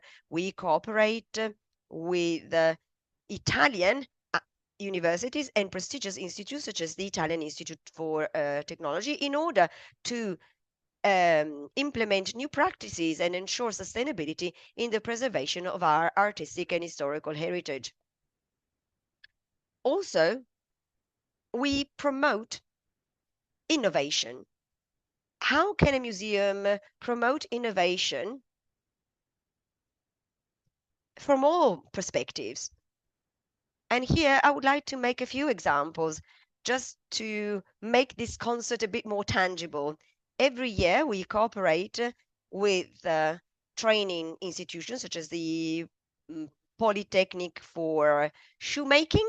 And so we combine we bring together young designers who produce shoes with museums, in this case, the Museum of Palazzo Mucinillo, which is the museums of costumes and fashion. Also, we develop new professional profiles. We do this, for instance, in the field of glass making. We strongly believe that as we have a museum for artistic glassmaking in Murano, well, we believe it is important that those who now produce glass and will produce and design glass works, well, it's important for them to know the material and its use in the past. So we are giving new knowledge to the designers of the future. Also, for instance, we create contacts between museums, businesses, and bigger museums with collections to create an open ecosystem. I mentioned the cooperations, so networking, extremely important. And then we carry out internal and external training activities. So we provide training to our employees at the foundation. This is tightly connected to external training. When we plan courses for the audience, for the public, and now we've mainly focused on applied arts. So we offer courses on glass making, on glass techniques, still because we have a school for glass making in our network, or courses on calligraphy, or a lot on textile and fashion. Now, all the courses that we provide to the public are also available to our staff. This year, we're going to launch new courses on art history. So we're going to delve deeper on Monet in his experience in Venice. This type of courses is being developed because we want to create a strong connection with the cultural and exhibition program of the municipal museum. So the activities of Move Academy are part of a wider museum strategy with the goal of diversifying the tasks of the role so that it's not just a place to preserve art, but it's also a place that produces and disseminates knowledge.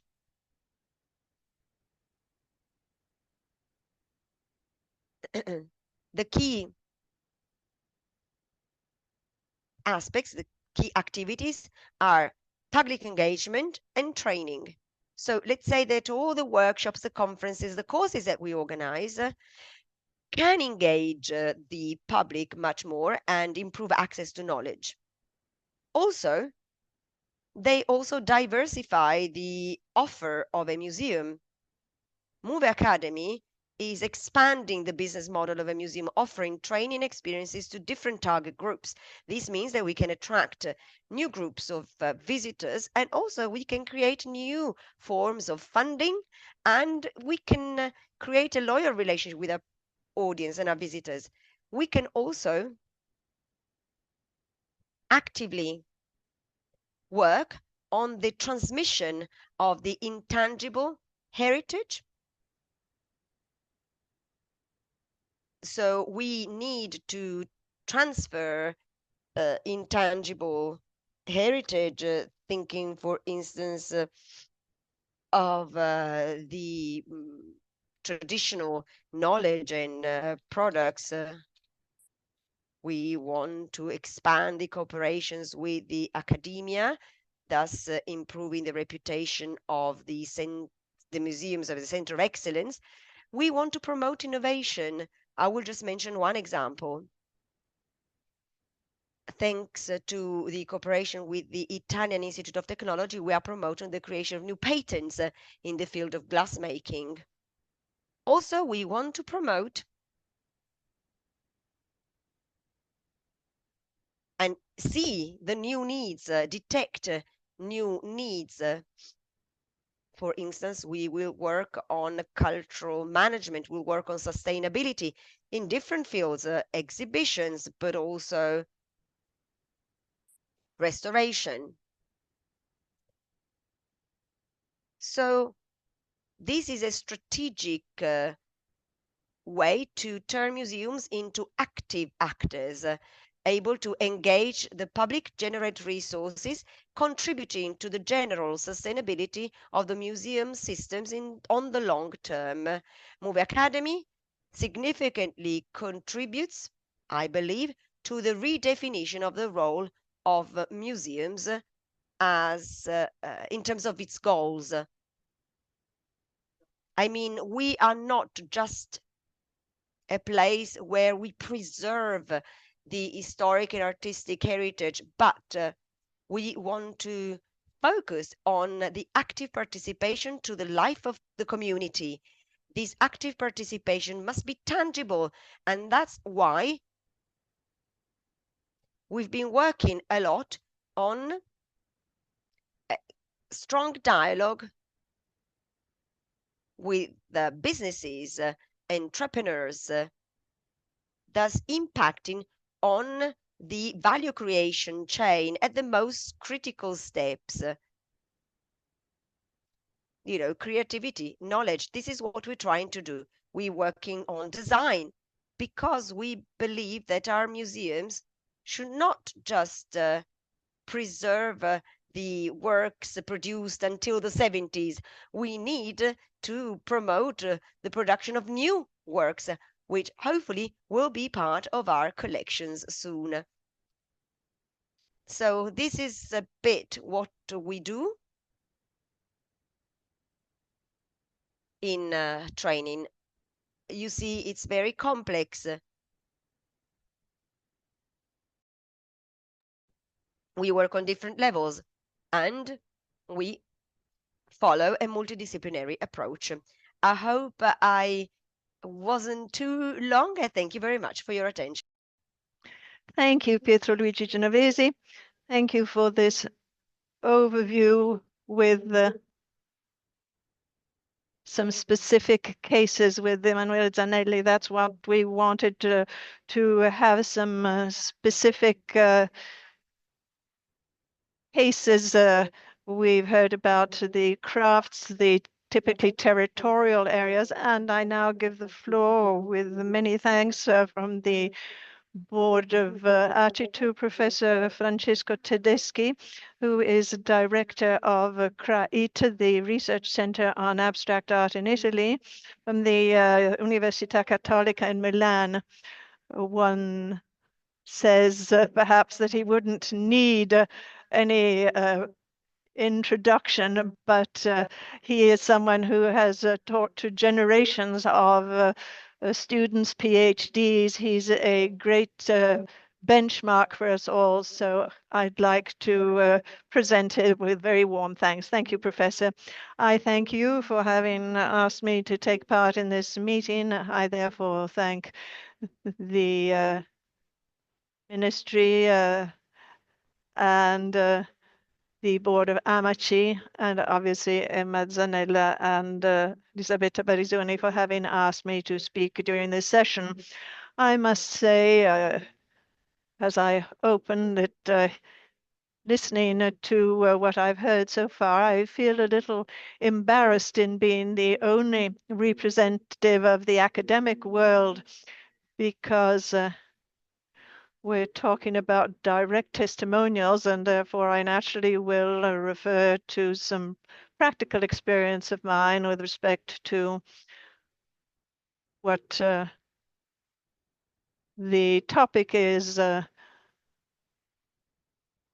am the promoter, the director of this Abstract Arts Center in Italy, and I hope you'll see this, the center of ours, as many of the agencies, as economists would say, one of the agencies active in the academic sphere in promoting specific studies related to contemporary art.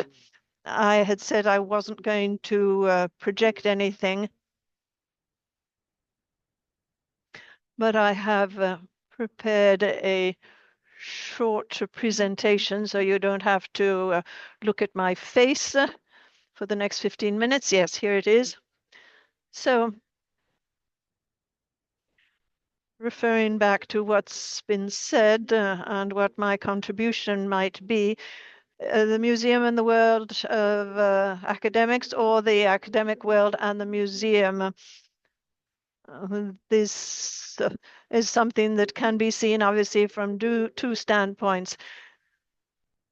My experience comes from having created with my colleagues, David McManus, Elena Di Raddo, with the contribution of other scholars who are part of our scientific committee at the Research Center in Abstract Art. We've had the experience of delving into a topic like that of abstract art in Italy. Now, how and why did this all start? Well, it started from a number of coincidences that have to do with our all having been students of Luciano Caramel at the Catholic University in Milan. He spent many years of his life in defining and studying abstract art between the two world wars and the second part of the 20th century, and then other links with people who work in archives and contacts with artists. The Research Center on Abstract Art in Italy has the purpose of fostering research on historic and artistic journeys and authors who have contributed to defining the situation of abstract art in Italy and in creating relations with some of the most important international art figures of the 20th century. our main attention is to explore as much as possible and in many directions what the complete overview includes. Now, how do we do this? Well, through individual and group studies. So I must say that in recent years, we've studied monographically topics that have to do with this territory. And then naturally by organizing meetings, conferences, ever since 2019, we've been able to organize 4 conferences. Others are being prepared, and these study days are certainly opportunities to have an open exchange, then in-depth research with the collaboration of museums, archives, foundations, in order to create general catalogs. 3 general catalogs have been published with the contribution of the Center for Abstract Art in Italy. The 4th one is currently being drafted, and individual scholars are involved as they see fit. Then there's also the possibility of us acquiring archival and library funds with which we can promote research into abstract art within our university. The Piero d'Orazio Fund, the archival fund of Gianni Bertini, and more recently that of Luciano Caramel. These have almost doubled the material, the library of our university devoted to the 20th century area of art, and allows us to proceed. Now, I was saying that one of the forms with which we have developed our activity externally is the organization of conferences, meetings with experts like Piero d'Orazio, and soon, even though this is still being redefined, there'll be a meeting on Pietro Consagra too. The topic of the synthesis of the arts, which led us to interact with the Mendrisio experts, the Archivio del Moderno, and then other contacts that relate to art and architecture. And then Elena Di Raddo's work on female abstract artists in Italy. This is the first publication, the first study developed in Italy on this topic after the very important exhibit at the Louvre on abstract art. The exhibition was in 2021, I believe. And this has led, as you'll understand, to editorial partnerships.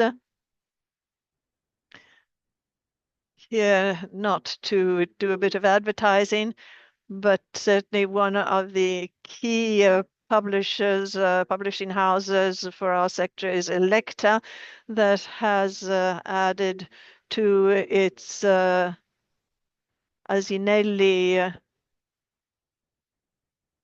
catalog research work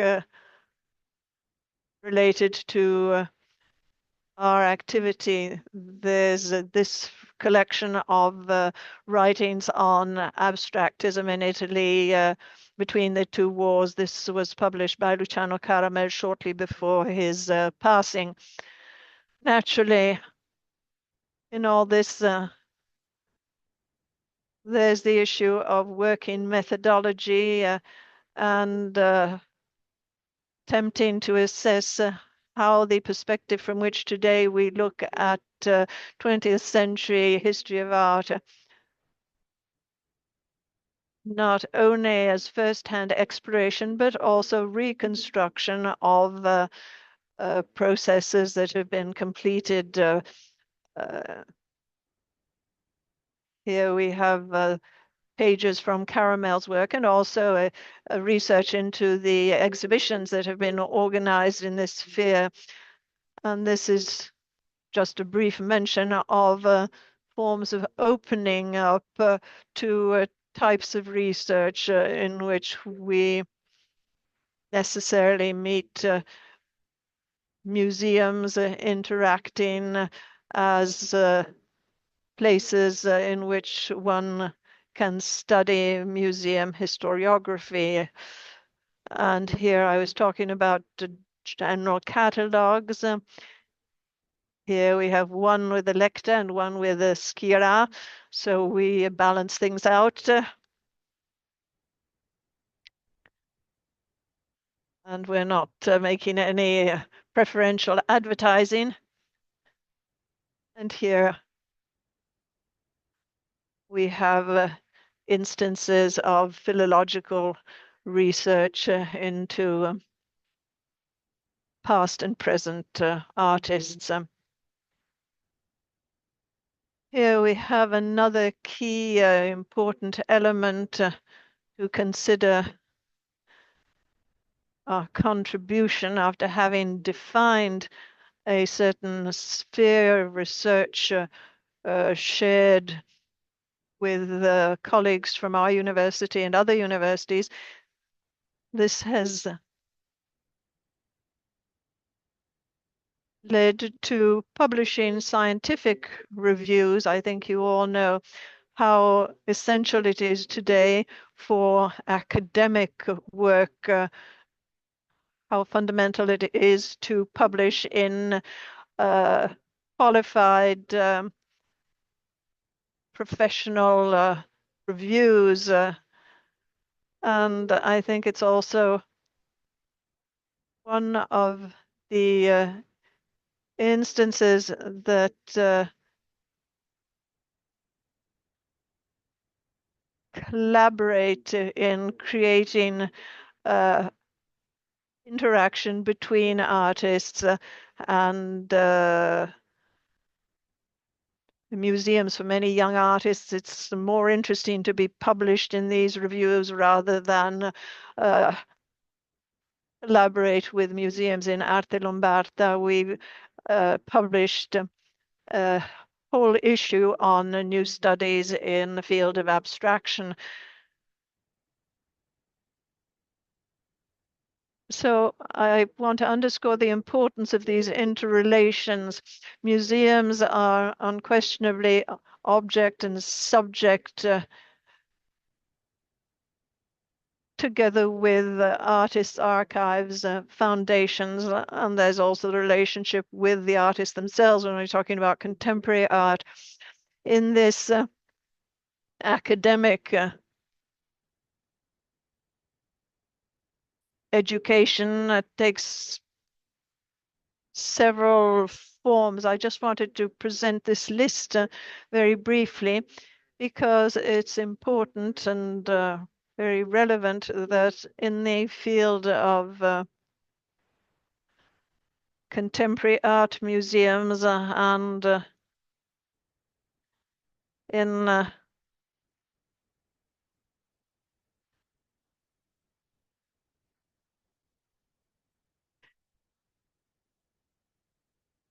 the ministries where individuals deal with art, it's essential that there should be a clear perception of the direction that different universities, I'm obviously referring to mine in this case, but I feel I can also represent a community in which there are many requests for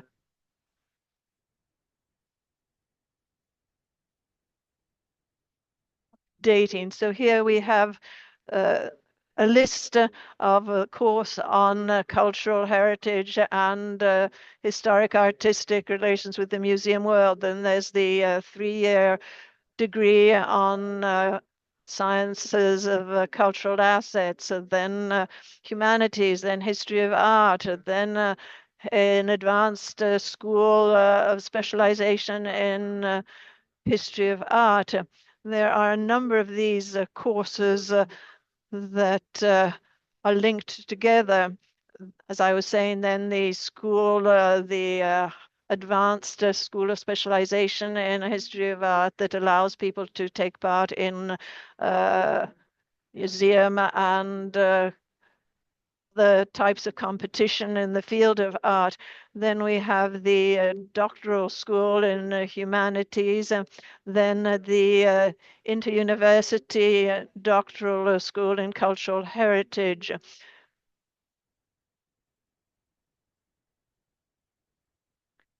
Which offers advanced education. Then we have masters. We have 4: museology, museography, and management of cultural assets, arts management, then design, culture, art design, and cultural enterprises with the Polytechnic Educational Service for artistic heritage. And then we have first to second level masters here that create specific relationships with the museum world, because many of the lecturers who teach the masters are professionals in this sphere, and therefore they are directly directors and museum officials, and they're directly involved in these master courses. And last, a further type of collaboration and participation, the recent creation of PNRR scholarships in the project on fostering artists' archives with Casa Testori, Art, and the Contemporary Archives. Now, what does all this mean?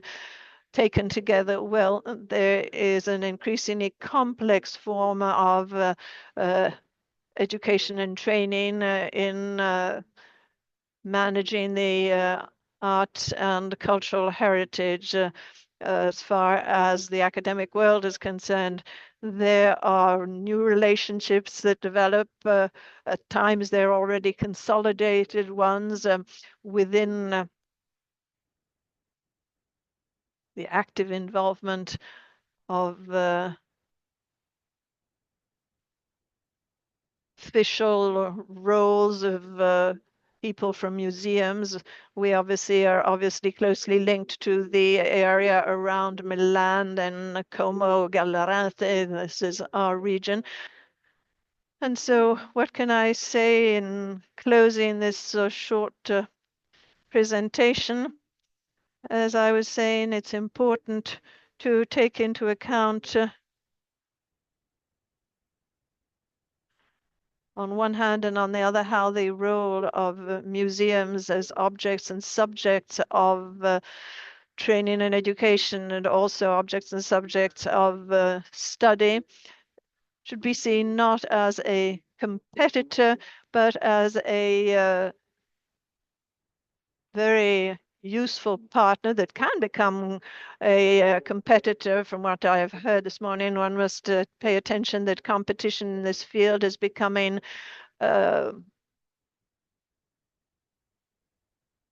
multifaceted, as we know from the initiatives, a number of foundations, archives, publishers. But in the long run, all this can a service to increasingly contribute to foster the cultural sphere of our heritage. I also think it's increasingly important to question ourselves about what other forms of collaboration, what other types of developments there may be in the future, because as we know very well from our academic work, one must continue to update oneself in terms of what demand is from students, families, and the cultural world as a whole. So I think I kept to the time I was allocated. Thank you. Thank you so much. Your presentation gives me the opportunity to make a comment before I give the floor to Marcella Beccaria. Of course, at the beginning, you said, and rightly so, that you feel the only representative of academia, and you highlighted some emergencies. And we invited you to represent a case study that, of course, is not exhaustive, but you touched upon very important points with your example. We, as museums, as Italian museums, we are all in contact with academic institutions of various kinds. Recently, I joined the Ca' Foscari committee of stakeholders, and now you said that as academia, we wonder how we can adapt our offer and our proposal to our students, users, and families, new students who emerge from other countries as well. Well, I think that this is very interesting because starting from our observatory as museums, it's important to uh, be updated on what is actually taught in the universities, in the academia in general. It's always very interesting to see that there is no detachment between academia and museums, where some students, not all of them, but some might want to build their careers. It's also very interesting, and thank you very much for highlighting some points that are connected to the presentations of Move and Maxi. There are many activities of the Research Center on Abstract Art and and other museums that are shared. You talked about competition. Partnerships are good, of course, and we will then hear the case of the Castle of Rivoli, because there can be some overlaps, acquisitions of volumes, important archival funds, the organization of conferences, the publication of scientific publications as well. This was also very interesting. We're now going back to the importance of publishing on scientific publications. We're very happy to hear it. There were times when we felt that this interest was kind of fading away, was disappearing. So thank you, and thank you for this presentation of what happens in the university. Your experience is similar to many other universities, and of course there are specificities. The economy and management of cultural goods. I mean, this is something that I noted down. Some courses already have very interesting titles, educational services, or I mean, we can already see very specific courses that are related to contemporary times. Museums have become themselves industries of culture, and I mean it in a good way, because designing culture means embracing all these aspects. Now I give the floor to Marcella. Just let me emphasize one thing that is often forgotten: the Agenda 2030.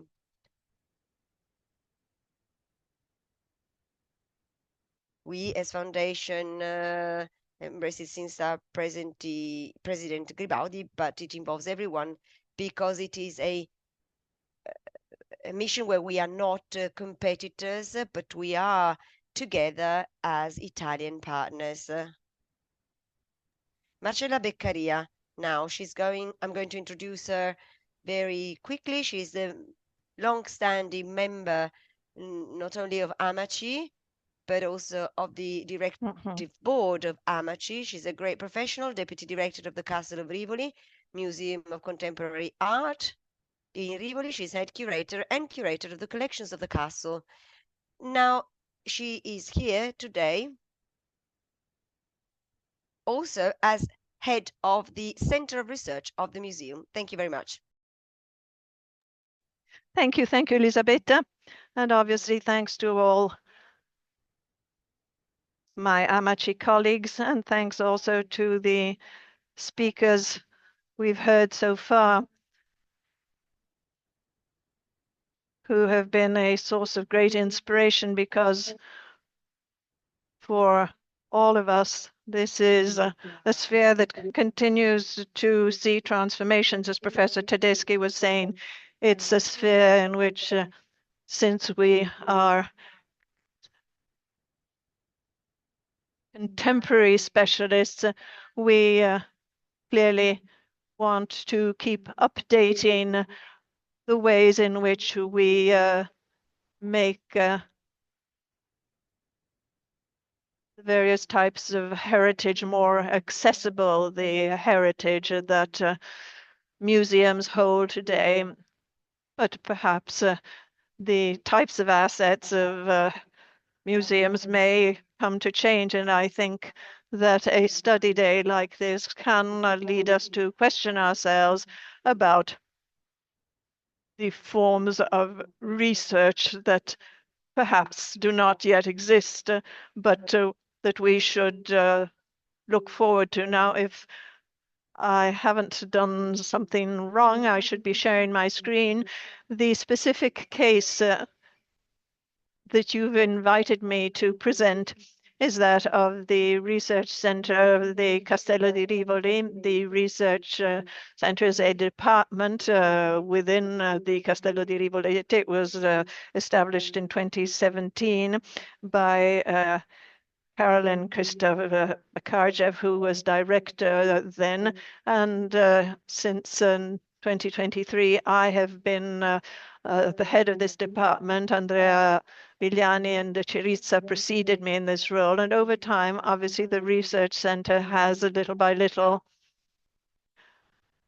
refined its mission, which is that to gather and enhance the material of artists, focusing from the 60s to the present day, but focusing also on archives of architects, collectors, art galleries, collectors, and other Italian institutional entities. Our goal is to promote the academic and scientific role of the Castello di Rivoli and work with the funds that we will and have collected and make them available to other Italian and international scholars. So obviously, as to foster this work through partnerships and basing ourselves on the idea of preserving all this as living material. Many speakers today have spoken about contemporary museums as venues to study, as laboratories through which collections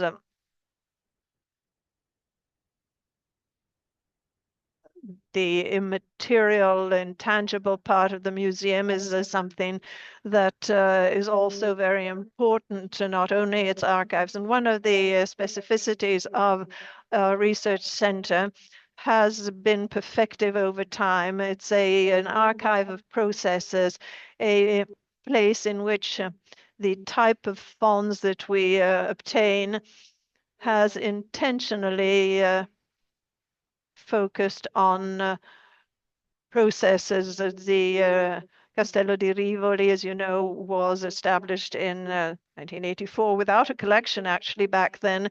And over the years, it has collected a great set of holdings from the 60s to date, and it also holds a very important historic nucleus of arte povera, and it's one of the identity features of the Castello, the fact it was created without a collection, and the fact it's also the place in which a very important collection of arte povera was constituted, with everything we know about the attention of Arte Povera artists for transformation and processes, and this has helped us over time, increasingly helped us to understand in so broad and competitive a panorama what the specificities of the Rivoli Research Center can be.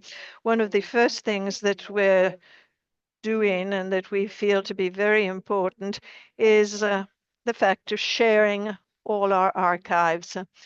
The exhibition history of the museum. The museum was established as an Italian museum in '84 when it was established. It was the first totally devoted to contemporary art. And so we have an exhibition history that shows the evolution of contemporary art from 1984 to the present day, and also shows how the type of exhibition has changed, how new curatorial projects have evolved.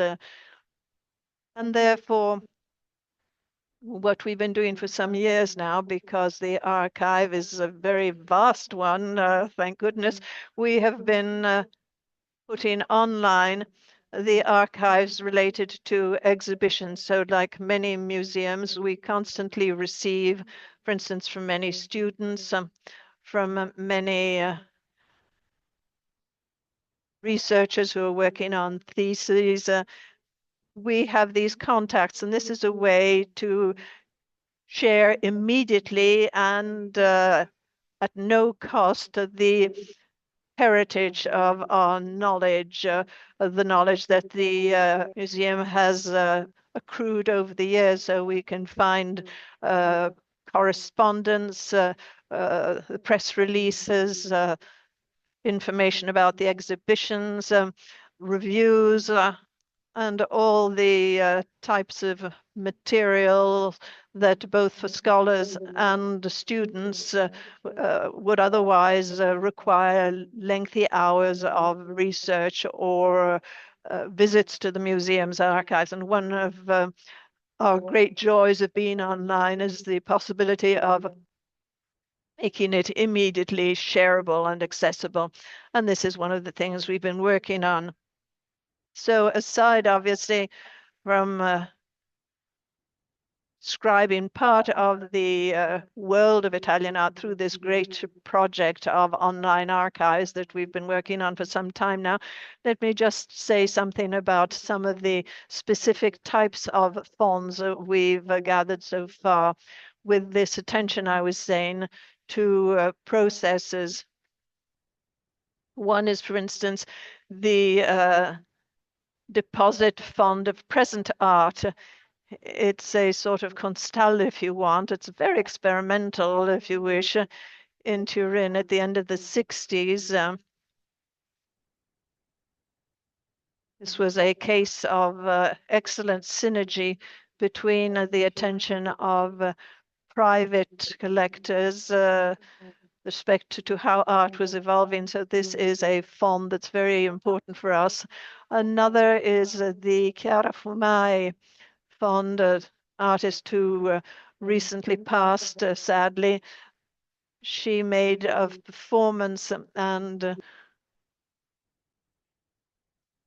alternative research into female characters. She based her work on this. And so there are costumes, stage accessories, her own library, her own research. This too is a very important fund we have at the Castello di Rivoli. Another specific case of a private foundation that did a great deal to promote Italian art internationally. It's the fund of the Dena Foundation for Contemporary Art, created by Giuliana Sitar. And then there's also the Arte Povera più azioni povere fund that was given to us by Lia Rumma. It documents a project that was totally focused on processes and on the idea of truly rethinking the exhibition format as an open laboratory with the curatorial contribution of Germano Celant and the vision of Marcello Rumma.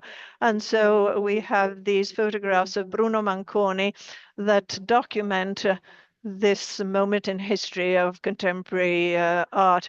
Then as Maxi, we too have a part of the Achille Bonito Oliva Fund, to whom we devoted an important exhibition because amongst the types of project that we've developed over time, there's also been the production of great exhibition projects. The first was produced by Zeeman, and another important exhibition project was the exhibition devoted to Achille Bonito Oliva. So the idea of considering the figure of the curator, the scholar,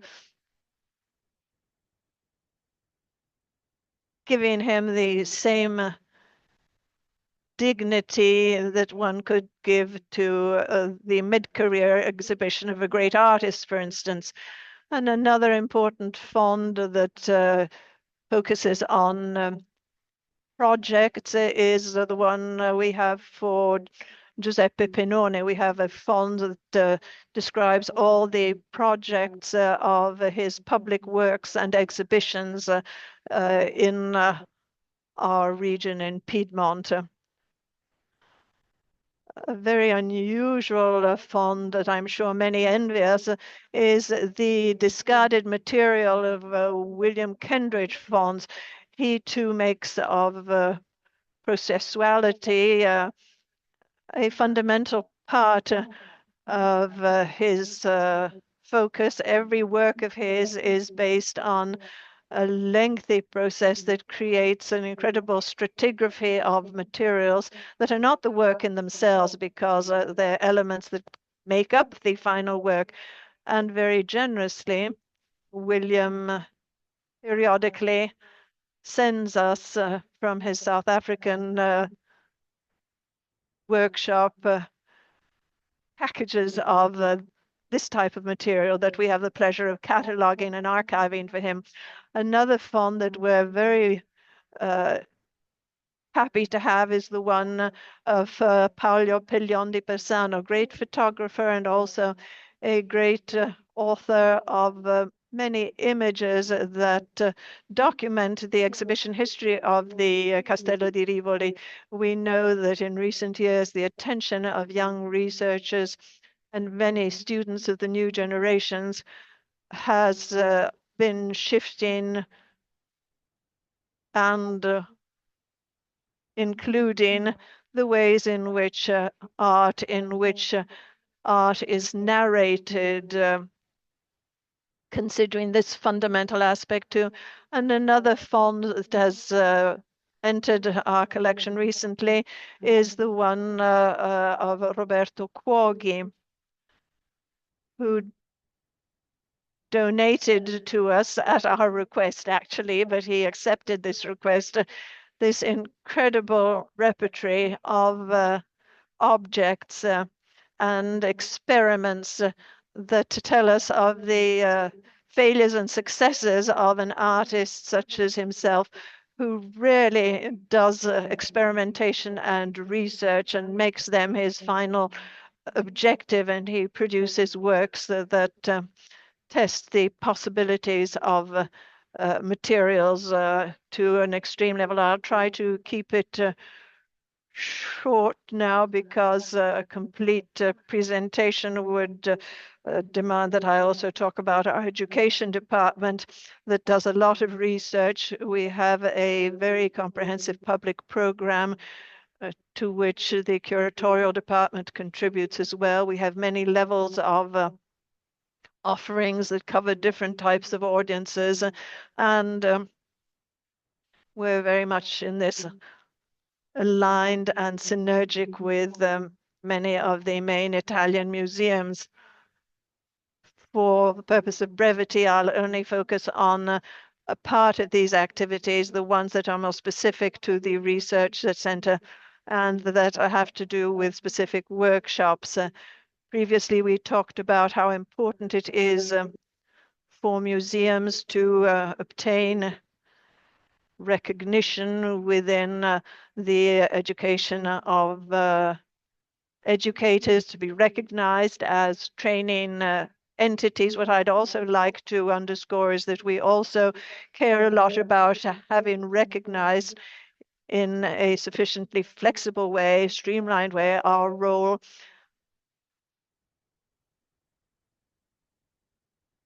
that's very much similar to that of universities that educate students, and that these students write theses, do research, they work on advanced educational topics, and they clearly are educating future generations of museum professionals, and our workshops focus on these audiences. Here you have an overview of the types of workshops that we've developed, either to work in parallel with the university courses, or else work on types of specialization that universities are unable to develop, or develop in a different way. We do this with the engagement of a number of professionals from this sector. And there's not only in-person education and lectures, but also the education of archivists, of rectors, experts on the studies of the provenance of works of art, digital contents, experts in education in cultural institutions, and also projects that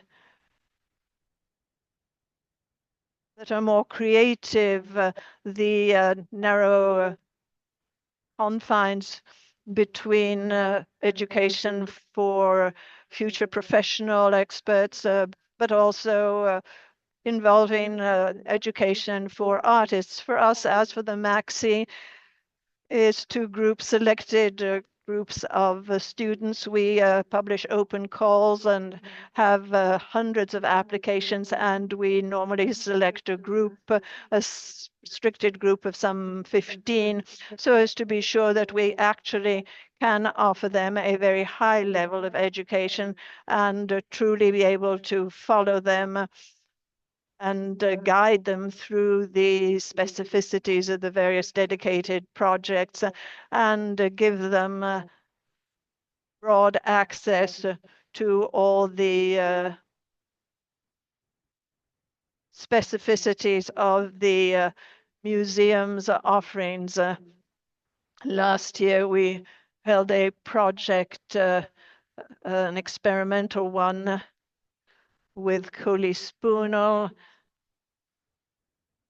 and this project is going to be replicated in coming years. And another type that we focus on, and in this where we have study days. We feel these are fundamental. It's fundamental to share this with multiple audiences, from sector specialists, scholars, students, but other audiences as well. And we like to have as many speakers from different professional areas.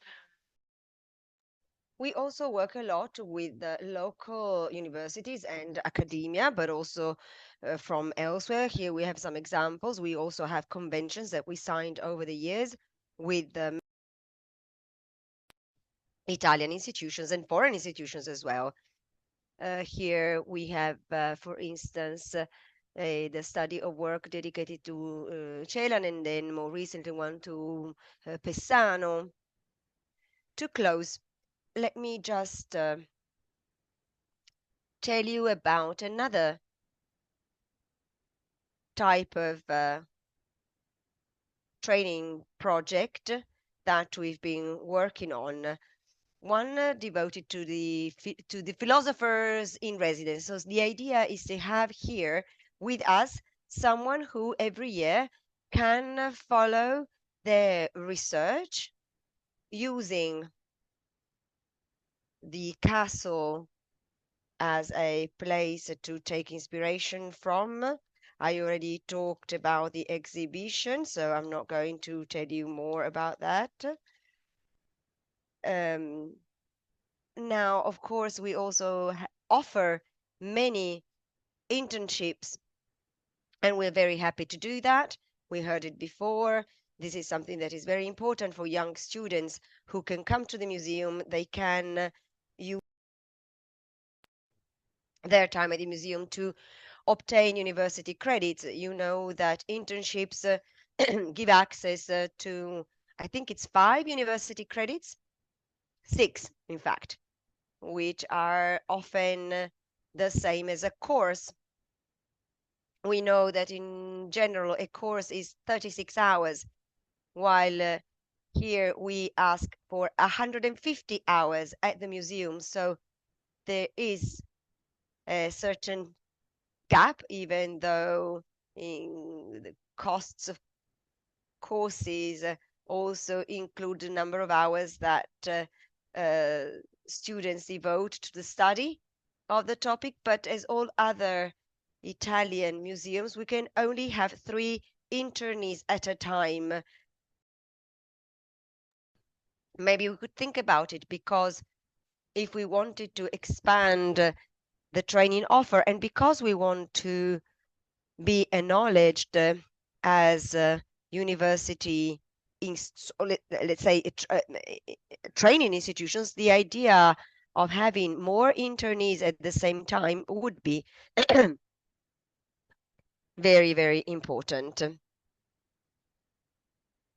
I would like to close with the last example of experimental workshop that we are going to have tonight.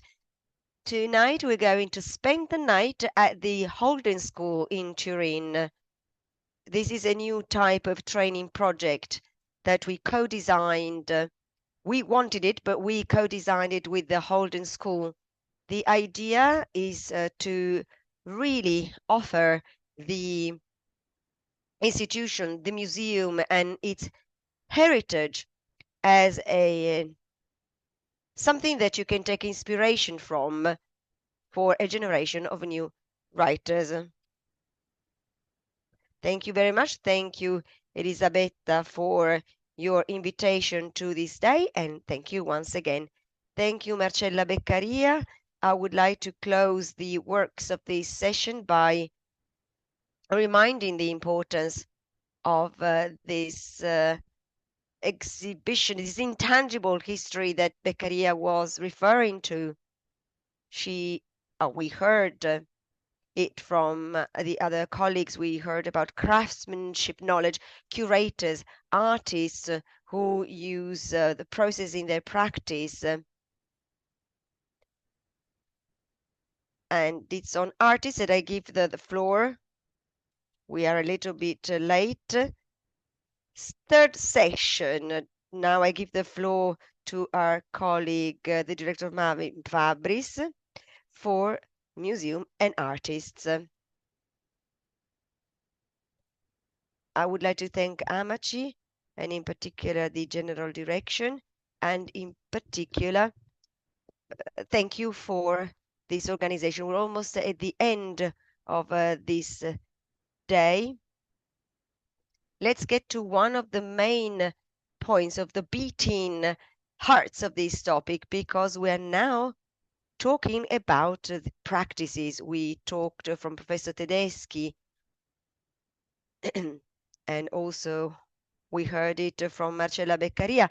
We heard that often we talk about the presence of archives and fonds as materials that can be put at the center of the object to be researched. But during this third session of this beautiful morning, we would like to talk about when a museum can become the home where the creation of concepts, of thoughts, and manufacture and research can happen.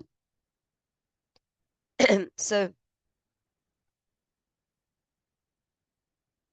the archive has been a topic of artistic creation. We talked about the archival turn in artistic production at the beginning of the century, which was then followed by the educational turn towards the end of the years 2000. There's a very important book that I think more exhaustively than others presents the more radical experiences of self-education,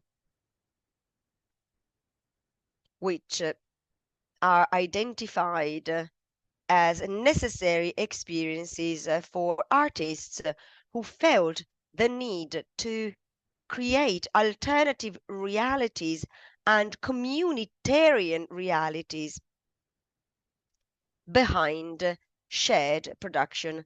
The book is called by Sam Thorne, A Recent History of Self-Organized Art Education. In looking through it again, when I was preparing for this event, I realized that with even more urgency that museums are those who are absent from this discussion on how artists can be trained, how artists can talk to not only the public, the audience, but also to peers and colleagues when they start wondering what it means to produce and also do research. We are seeing it now. Things have changed. That book was published in 2017, but we are in an Italian context, and so I would like to mention that in that collection of experiences in the book by Sam Thorne, there was an Italian artist as well, based in Los Angeles, Piero Goria, who founded a very famous and radical mountain school based on the relationship between artists of different generations. Talking about trainer artists, of course, I need to mention one of the most important figures, unfortunately recently passed away, Alberto Garutti. Alberto Garutti not necessarily saw the museum as a place with the role that we now acknowledge when we talk about training. And yet, Alberto Garutti was at a theoretical previous stage. He thought that artists should be prepared not only for production, but they needed to be part of a context where the museum is also part, and a museum, a place where products and producers can get in contact and also develop a relationship between artists and audiences. A romantic note on this. Something that maybe we haven't mentioned today. One of the theoretical and architectural roots of the museum is the idea of living at the training institutions. Alberto Garutti taught in the same building at the ground floor of the Academy of Brera, and this was true for many years for the galleries of the Academy of Venice. So I think it is interesting, also symbolically maybe, to think that this can continue, at least from a conceptual point of view. This closeness is needed, is important, so to make sure that the two places where the complexity of current artistic products is produced coexist. Maybe not on two different floors, or maybe not in the same building, but symbolically they need to be, let's say, the layer, the substrate on which both are located. One last reference to a very recent text by Alessandro Bottini, published on Flash Art, on the yearly edition. Bottini talks about a meeting he recently had with some very, very young artists who were able to tell him, as a resident curator, their practice using different linguistic and categories which are very taxonomic and very easily recognizable. He reacted with puzzlement. He felt there was a lack of freedom of thought in this structure and in this narrative of the self that artists feel they need today to be understood. And so Rabottini was answered. Basically, he was told that constant activity in the daily practice of young artists is, that what they often do is filling out applications where their statements shouldn't be longer than 5 lines. Artists need to present themselves as belonging to specific groups or disciplinary approaches.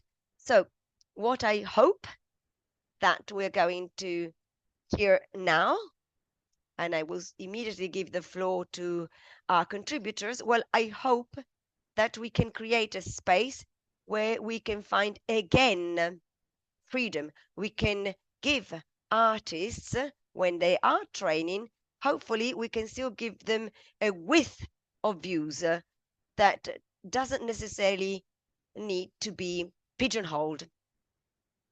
Now, with me this morning, we have contributors with different roles. Alexander Damianish first.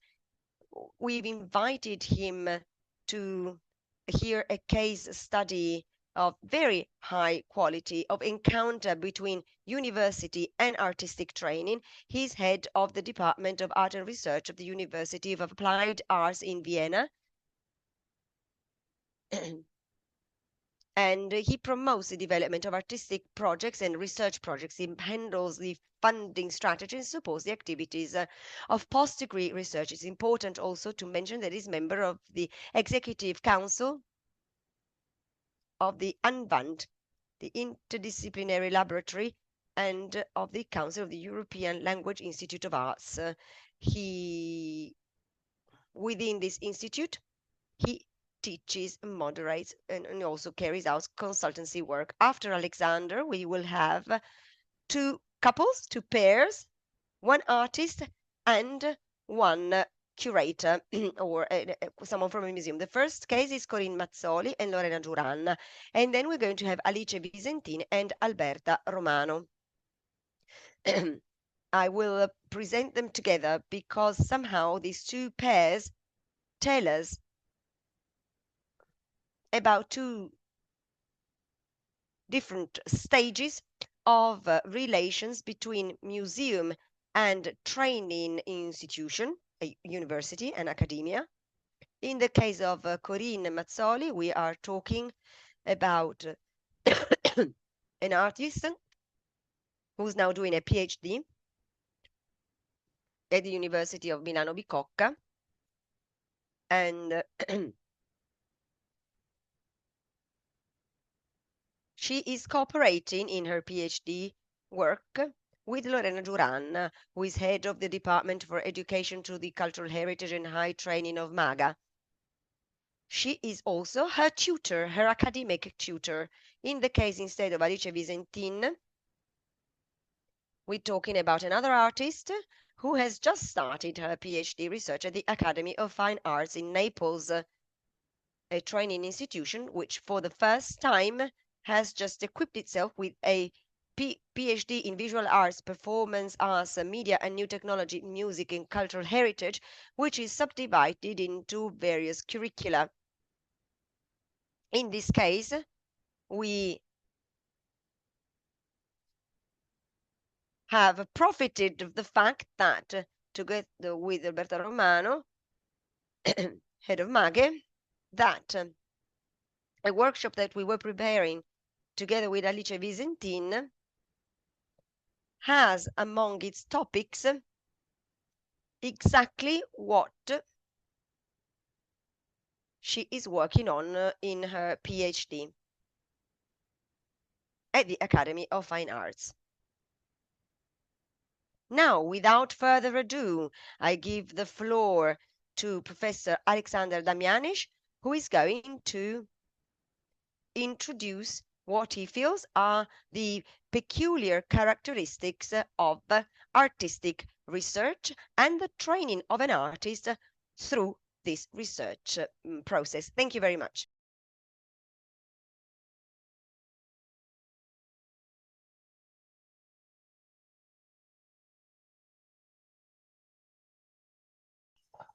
Thank you for having me and being in this really great round of colleagues introduced. And thank you very much, Eva, for doing this. And also I want to thank to my dear colleagues that I learned to know in Rome in October. Paolo Castelli is one of those who kind of like sparked the mutual interest in here. So thank you much for doing that.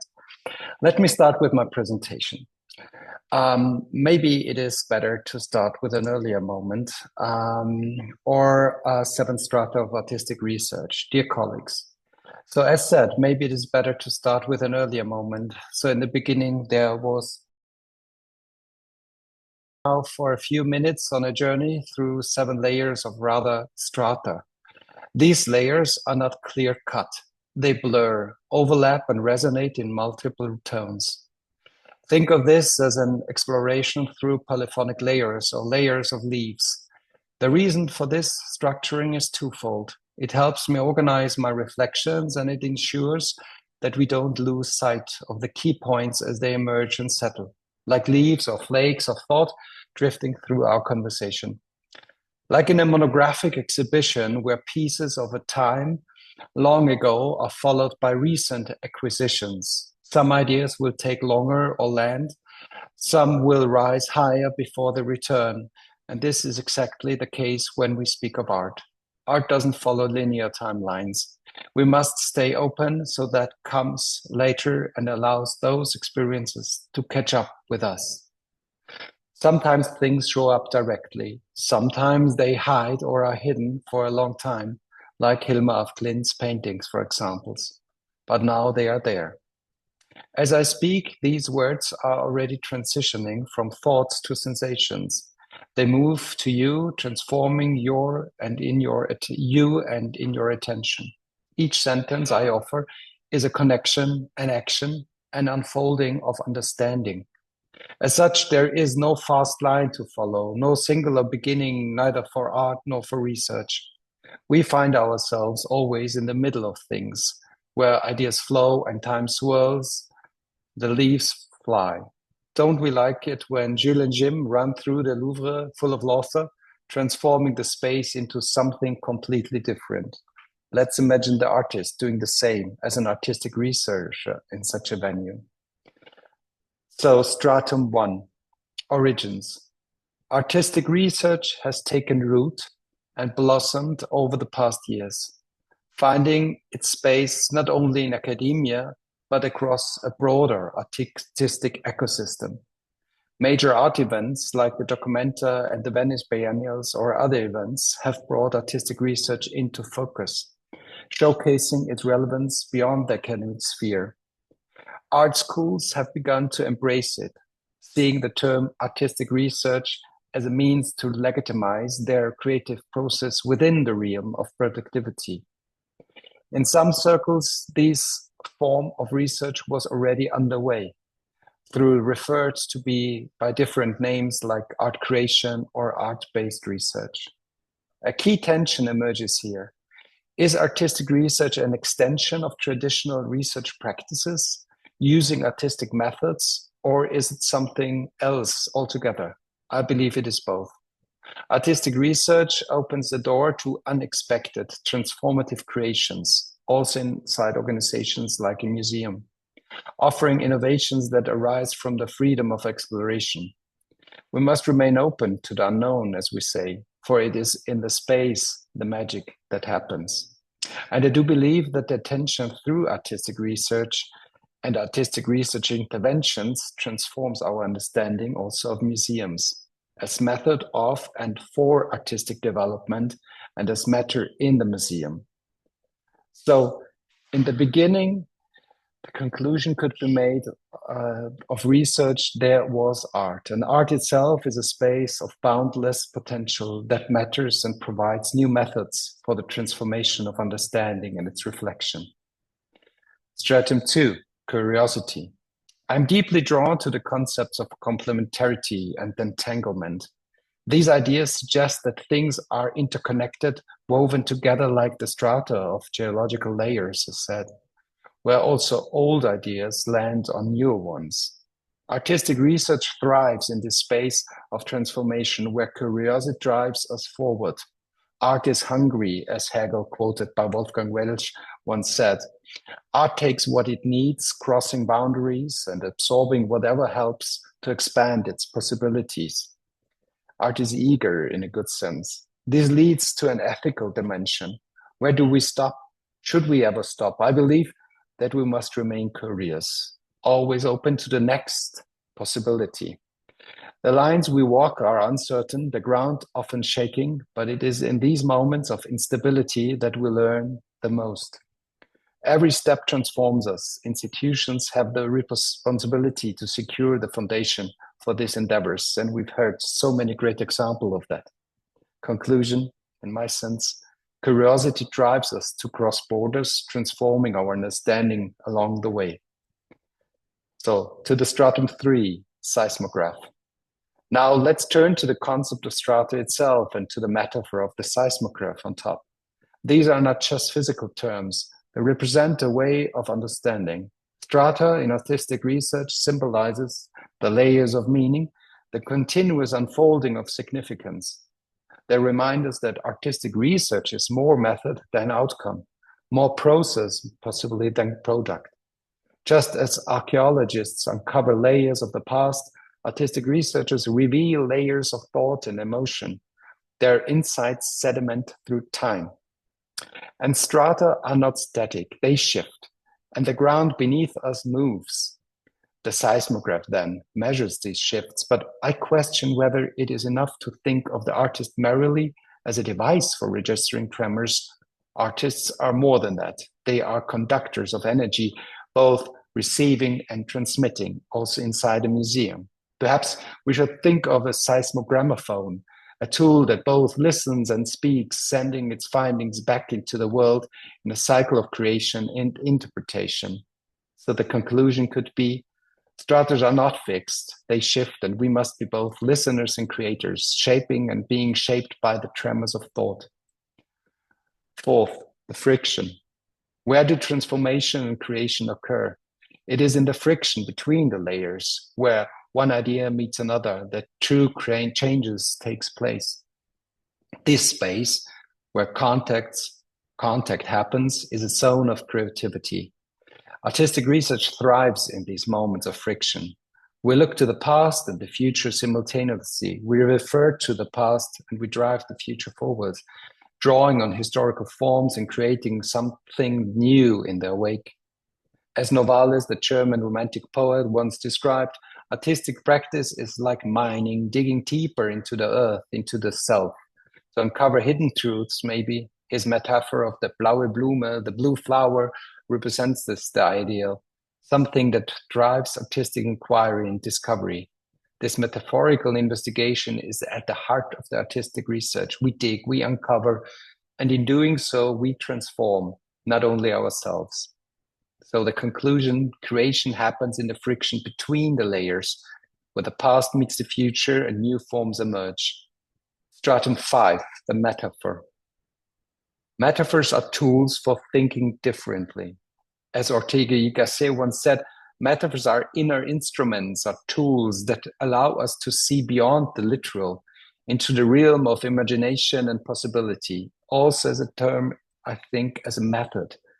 So artistic methodology is very important in this respect. This, too, is the work of artistic research.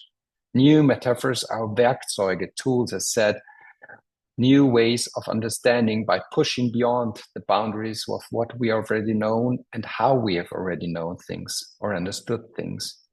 Think of the seismograph once more, not just as a passive observer, but as an active participant in the creation of meaning. When we shift our metaphors, we shift our understanding, and in doing so, we open new pathways for thought and action. In this way, artistic research becomes a process of continual reimagining also of the museum. Conclusion, metaphors are tools and instruments of artistic research, allowing us to think beyond what we already know and where we already know inside the structures that we inhabit. Sixth, sedimentation. As one moves through these strata, ideas begin to settle, to sediment. But this sedimentation is not the end. It is merely another stage in the process. The layers one uncovers and create are not fixed. They continue to move, to shift, to change over time. It's like the digging badger that invites others also to join in his places of life. Artistic research is a practice of constant re-evaluation where nothing is ever truly settled. The ground beneath continues to move, and so it must. Recently, I started to think about art and research about being jointly described by a small and funny change of the children's game term catch me if you can and turn it into catch me if you can't. Yes, I mean can't. Only if you don't get it, it will help you to understand what it is.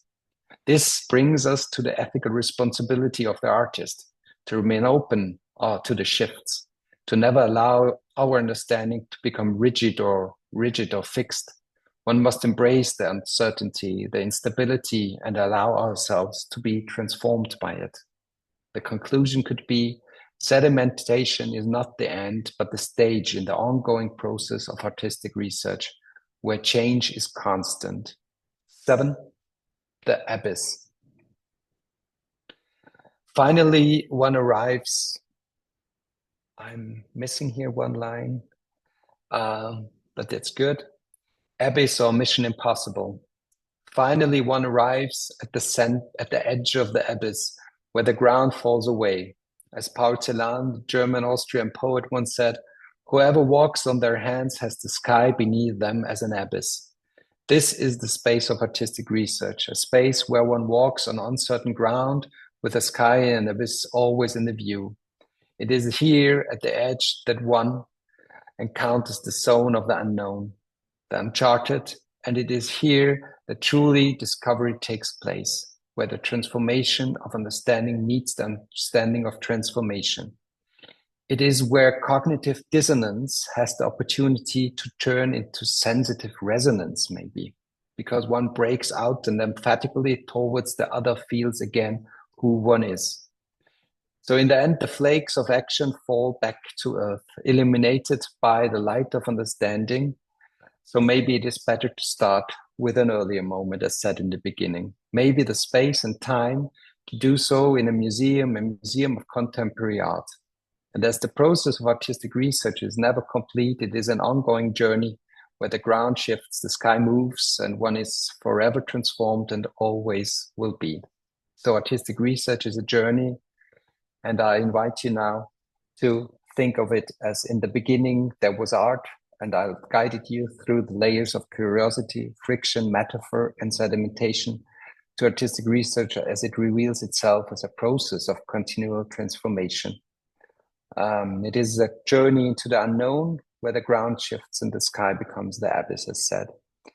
And as I've done in MACSI in last October with the project Shaking Grounds and Shifting Skies, it is lovely to be part of this endeavor inside the museum as artistic researchers. Thank you for having me. we have listened to a structural and poetic introduction to the case studies that now we are going to hear from the two artists. Now the floor goes to Lorena and Corinne for the next presentation. Thank you so much. Thank you to Eva Fabris. Thank you also for your beautiful introduction. I would like to thank AMACI for this invitation. I followed with great interest the entire morning, and also this very poetic presentation by the previous speaker, Alexander Damjanic. Now, coming to us. The idea now is to describe a specific area of our work as MAGA Museum. We've been carrying out research for more than 50 years, and I will explain, I will explore the relationships between pedagogy, emerging artists, and art teaching. Since 2008, the museum has been attracting funds and organizing intensive workshops, usually 2 projects a year. We've now reached almost 40 projects aimed at teenagers. These are 1-week programs, and it creates the right synergy, and there's this connection between a selected artist. The artist is selected based on the relational attitudes that they have in their artistic practice. So the little bit of metaphoric magic that Damjanic was referring to. The theoretical part aims at attracting students to topics connected to contemporary art, and then we have a project part that is a sort of peer-to-peer activity with the participation of students who share their knowledge and skills and the selected artist, with, of course, our curatorial and educational support. This is a situated learning initiative. It all happens inside the museum, in contact with the heritage, and often we redefine meanings. In some cases, these projects lead to the production of a work or part of an artistic work, which then enters the museum collections. These happened in many cases. I'm showing some pictures without making any comments on individual and specific cases, because they are very, very different. It's not the right occasion to delve deeper into all the projects. You've seen the slides: Alessandra Ferrini, Stefano Cagol, Roberto Fassone. These are all the artists with whom we developed workshops, which then led to the production of a video work or a photographic work. In other cases, the works were created after the experience, for instance, with Valerio Rolando or Trevisanio or Insombaca, who later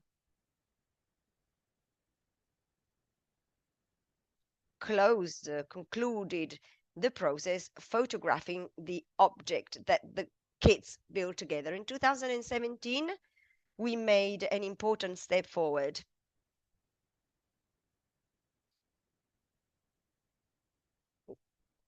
Now, this year, we are launching 2 workshops, one with Sushita and one with Vittone. So in 2017, we took stock of where we were, and we organized an exhibition called Global Learning, which then led to the program mentioned before by Maxi, the Maxi Know-How. Vico Fallani mentioned it, and I did participate in some of the programs, and they are very of very high quality. So we organized this exhibition, Global Learning, including the 11 projects carried out in the previous years. So on that occasion, we sort of welcomed to the museum this participatory process. We gave them citizenship. This is the expression that we chosen at the time.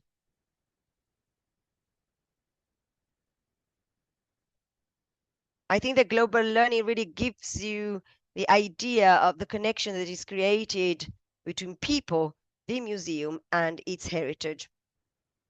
Since then, we've continued our work. And so now we feel the need to carry out more research, to have a more scientific approach to this relationship between students and artists, students that often are emerging artists as well. So we now launched a PhD program on intangible heritage and social cultural innovation together with University Milano Bicocca, and in particular with the Department for Human Sciences of Training Riccardo Massa. By the way, we've been working with them for many, many years, for about 10. Again, we are in the realm of the cooperation between museums and academia.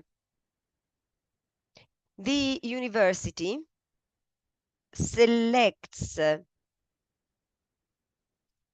museum as a place that is the seat of a PhD. This is quite innovative.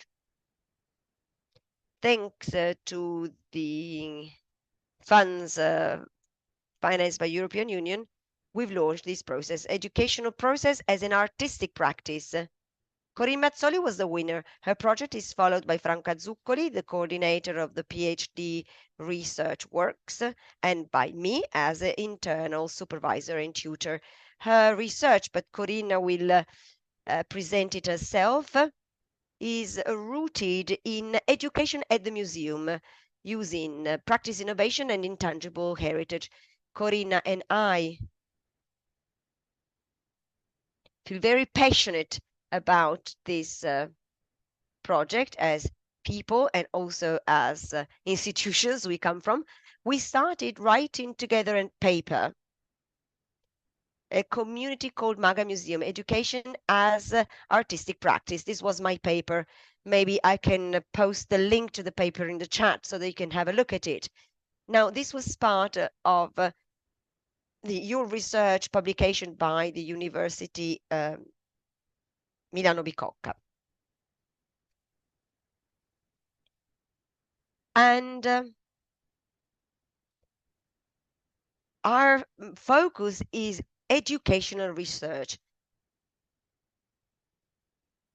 I'm trying to be brief, but all we explored is exhaustively explained in this paper that I'm going to share with you. So we started to focus on the development of a sort of prototype. We are referring to many works. I don't want to anticipate too much, though. I want Corinne to let you know more about what we're doing. So, Corinne, and thank you, Lorena. Let me start immediately with the report that the relationship we created with the Maga Museum. Something that started in 2020 with the first participation in a project called Academy Young. It was devoted to young artists to grow in the field of artistic professions. The workshop had been designed with the Department of Education of the Maga Museum, and the workshop was carried out, unfortunately, mainly online because of COVID, but it produced the video projects of the participant students from the Falcone School in Gallarate. So this was the output of the project. The museum was used as the place for an exchange, for dialogue. I also developed a video project from that. You can see it here in the picture. Also, we organize an installation of this video work in relation with the students' work as sort of a community creation. Another important cooperation behind my PhD work is counter tutorials. What is this? This is a book published by the MAGA Museum. It documents a research project started with the workshop I mentioned before, but it also includes various teaching workshops, educational workshops carried out with many public schools around the world. The project was funded by the Council 10, so the General Direction on Contemporary Creativity of the Ministry for Culture. Now, 4 or 5 years later, our relationship with the museum has been further consolidated thanks also to this PhD. Now, the idea is to carry out research on the tangible and intangible heritage of the museum, which is built by the educational and mediation practices with the public. So the goal of the research is to study the education department of the MAGA Museum and bring to light the tools and methods that make the museum so unique in its approach to activities to attract the audience to works. The study started with a field research at the museum,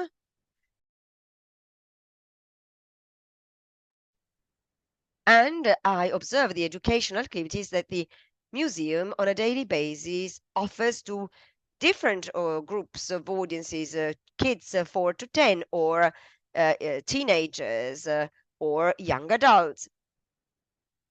Another important cooperation that developed within the PhD is the design of a training course for the staff called The Right Word, La Parola Giusta. This is organized in cooperation with the University Milano Bicocca.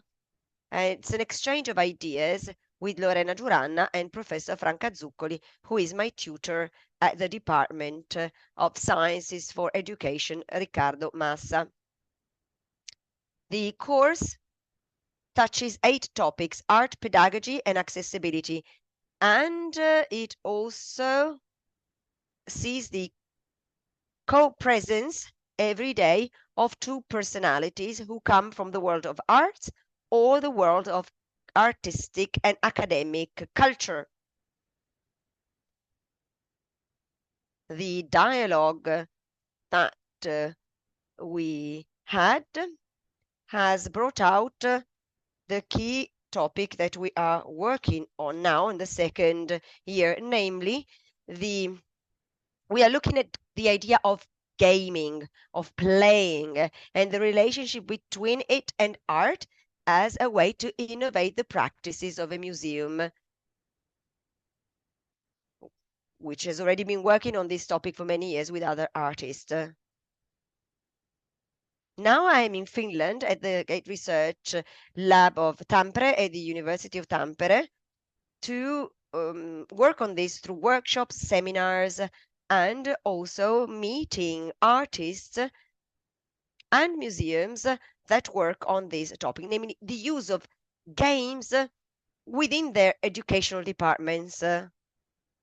Here's an example just to show how research is opening up. This is a game designed by the Amos Rex Museum in Helsinki. It's called All Game. The aim is to attract the public to the work through a card game. It is used to talk about the emotions that art stirs. So it should be used as a tool for mediation. At the entrance of the exhibition, the cards are taken around by groups of people. They can use this game as a tool to communicate contents. This can also be used outside the museum, though. It's a way to talk about art and about the emotions that art causes. I think that this is a small example to show, to explain how in a country like Finland, the topic of gaming is explored in various educational areas, including museums. The research I am working on is still at the very beginning. One of the topics that we are exploring is a more in-depth study of the LARPs, live action role-playing. These are real-life role-play games and how they are becoming part of the educational departments of museums here in Scandinavia. I'm talking, of course, about museums of contemporary art, because other museums already use games as a key part of their educational practices. So this is still work in progress. I don't have any other materials to show and share now because my research is also in progress, but I'm sure we'll talk about it more in the future. Thank you very much. Thank you, Lorena, and thank you, Corinne. I think it's going to be wonderful to receive your updates, but thank you, Corinne, for having taken us into the process. You spoke about beginning your work, that it's still underway, and Lorena has described this as a prototype project. And what we're going to be hearing more of from the Museo Madre, that for a year now has had a new research department. And so here too, it's almost a prototype. And Alice has been starting her PhD just recently, and she'll be telling us about this. So we'll take a further step backwards, but conceptually, it's very much part of our topic today. So the floor now to Lice Visentin and Alberta Romano. Thank you. Thank you. It's been wonderful to follow this morning's presentations. I have some slides that perhaps Alberta is going to be putting on the screen. So I'm going to briefly tell you about a story that led me to decide to undertake a PhD. I studied at the Fine Arts department in Turin, the Accademia di Belle Arti. During these years, I was able to carry out educational internship. I was assistant of Anna Bugigian during her retrospective in the Castello di Rivoli in 2017. This is something that certainly changed my approach to art, leading me to a very stimulating and intense life. After the academy, I started to reflect on my past and thought about some of the gaps of my contemporary nature, and I started to deconstruct things. This is something that I can define today as a young learning process. So I started to experiment, starting from a lexicon, and I applied this to some residencies. As you said, Eva, I had to understand how to talk about my work in an authentic way. And certainly I experimented personally what it means to move into new communities. With the American Academy, I was Italian Fellow in 2023, and I also was at Gasworks in London in 2024.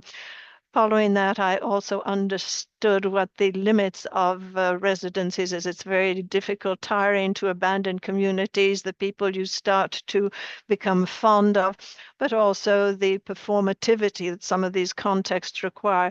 It's a bit like what you were saying earlier, Eva, the labels too, under which you have to fit.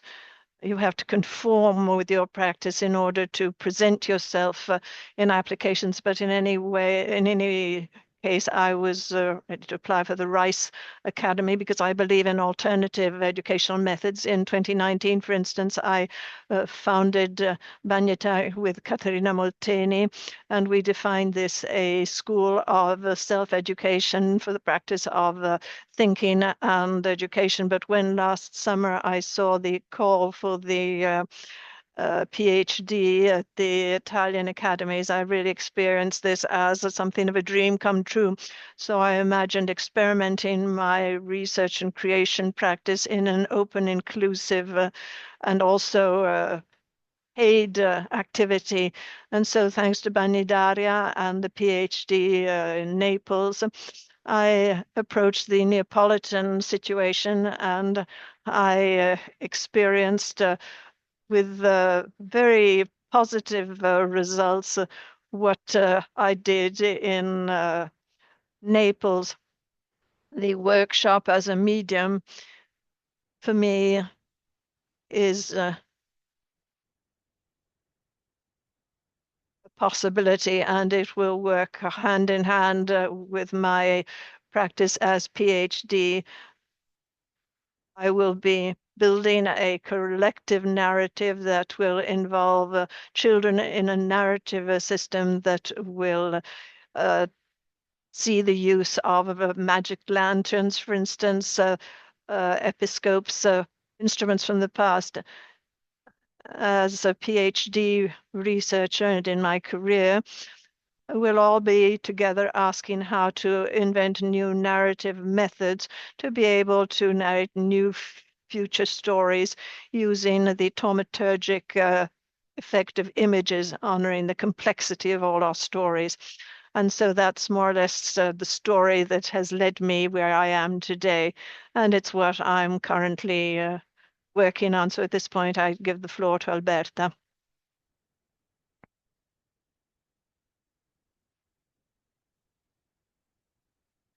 Here I am.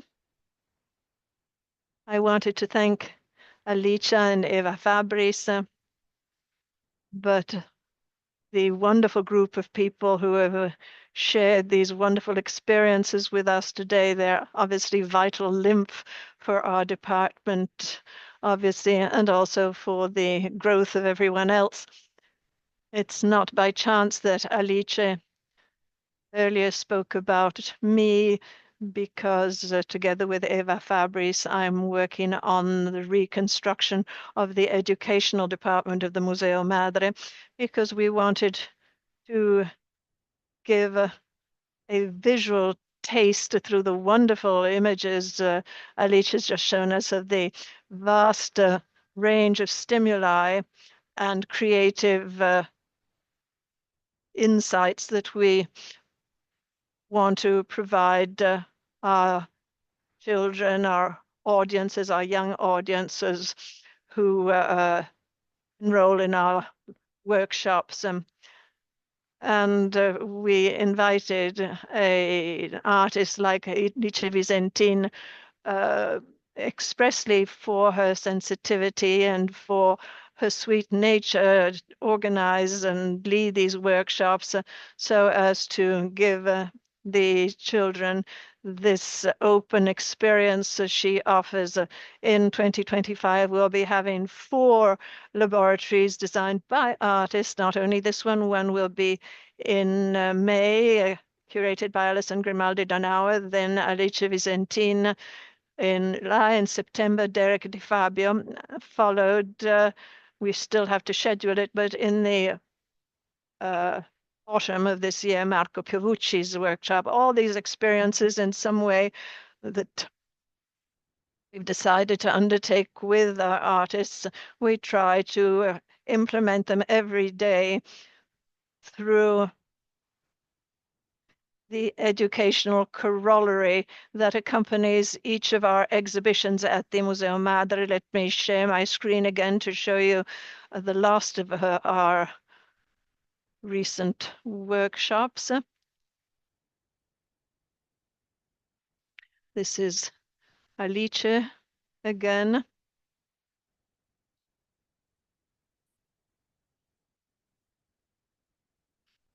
Here we are. I wanted to show you what we were able to achieve with interaction with an artist who will have her first solo in an Italian public museum in Italy. It'll be opened on April 17th, Tommaso Binghe, and we've decided to organize workshops in close collaboration with the artist itself, and we were able to experiment this in October during the AMACI event. And we try to do this with any artist involved in one of our exhibitions at the MADA. We ask the artist, him or herself, to follow the development of our workshops and the creation of the material that we hand out at the entrance to the museum, material that is available also in each of the exhibition rooms. And so we obviously thought about how to convey the practice of the artist to the children. That day they decided to choose to follow the laboratory, and together with Tommaso Binga, that is known as Bianca Pucciarelli Menna, and we asked the children to disguise themselves and be a character they'd like to become. We also had some more dynamic workshops, creating letters as Bianca does in her alphabet, but also discussing other topics that have to do with inclusivity. Here, for instance, we passed from miming letters with one's body, miming them through the Italian sign language. And we were lucky enough to do all this in front of a special public, Bianca herself, who followed and in some way inaugurated our workshops. And she also gathered together the materials and the sheets that the children had filled in during the workshop, and it was something of a magical moment. We had Bianca, how interested the children were to meet her, and we also wanted to create this moment in which we could translate the research of the artist into something more creative, to also develop a critical sense amongst the children. And this was essential to have the artist, to Bianca, to have her involved in what we were doing during the workshops. And it's going to be essential in our upcoming workshops too, with our new artists for the rest of the year. Thank you. Thank you, Alberta, and thank you, Alice. And before giving the floor to Lorenzo to close our meeting, I think the two artists who spoke today are really a virtuous example, absolutely virtuous example of how the museums need to become acquainted with and engage artists emotionally, never leaving aside, as we've repeatedly said, the complexity of an artist. And I think that we've had some really very clear, very sensitive examples of this. So thank you. And thanks especially to the participants of this last session. Thank you, Eva Fabris. Thank you to all the speakers who've participated in this last session. But thank you to all those who participated in this very long day. We are almost on time. We're only 14 minutes late. And so I think we've done quite well. Thank you very much. Thank you for the organizational effort, and thank you for participating. I think that today we've laid the foundations to progress and work further in the field of the accreditation of museums as educational bodies, or at least to make the process easier. This is what the entire AMACI Assembly, the 26 member museums, have as a goal for today's event. And I think that this dialogue emphasized the fantastic daily work that all professional artists, etc., carry out within museums, thinking of these institutions as educational and training institutions. Thank you to the curators, the chair of all the sessions, Elisabetta Barisoni, Eva Fabris, and Emma Zanella. Thank you very much for your fantastic work today. I already mentioned, and I say it once again, that this event was recorded, and so we will post-edit it, but then it will be made available on the social and YouTube channels of AMACI.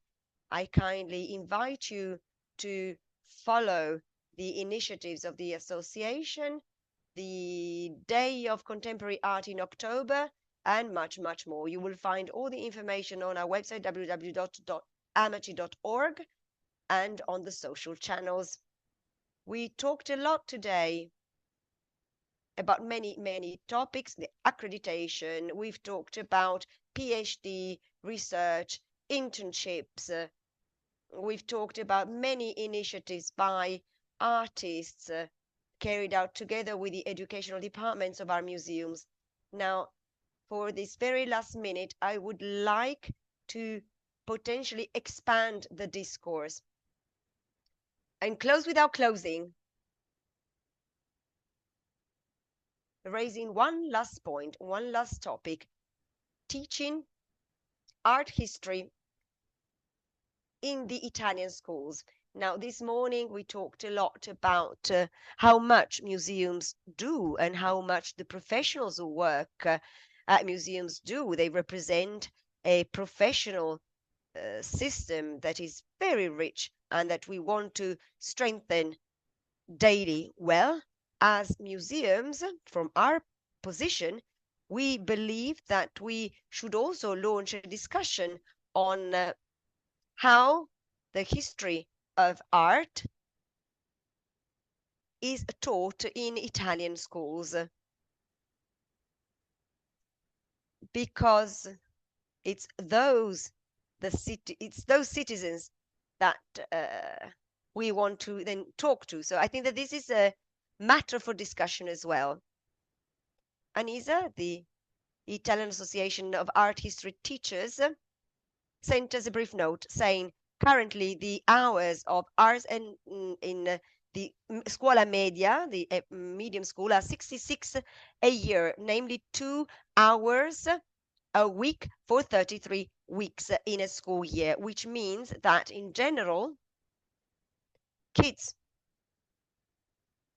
in the medium term schools study the history of art 1 hour a week, and 1 hour a week they study drawing and techniques. It's even worse in high school because the weekly hours for instance, in the linguistic and humanistic schools are 0 hours, 2 hours a week for the 3 years of the classic high school. But anyway, so it's tops, 2 hours tops. Often it's just 1 hour of art history because 1 hour is used for drawing. 2 hours a week in music high schools, 2 for art schools. So just very little. So the matter is almost absent from technical and professional high schools, with the exception of the sectoral one, very, very few. 2 hours a week in the school services for the performance sector and also for the technical school for tourism. Among the gaps that we notice, the art of history is absent for those who study graphics and communication, or students who study fashion or territorial development. Also, in the many professional schools where art history is absent, we only have some exceptions. Industry and craftsmanship for made in Italy production or audiovisual production. But again, it's still 2 hours a week. In conclusion, after 2009, after the law 133 of 2008 that we know as the Gelmini reform, which came into force in September 2010, the numbers of hours devoted to art history were cut drastically, in some cases completely cancelled. When taught, art history is only taught for very few hours, and it has an ancillary role compared to other topics. A student, in most cases, especially in technical school or professional schools, has no right to artistic education, and so they will hardly develop a sense of belonging to the cultural heritage, because it's something that you teach through art history. They won't know the cultural richness of our country, and they won't be able to understand the arts of other countries. Now, this was a brief note from the Association of Art History Teachers, and so it's just some more food for thought for all of us. So thank you, Anisa, again, the National Association of Art History Teachers, with whom we started a cooperation. Thank you particularly to Lidia Antonini, member of the board.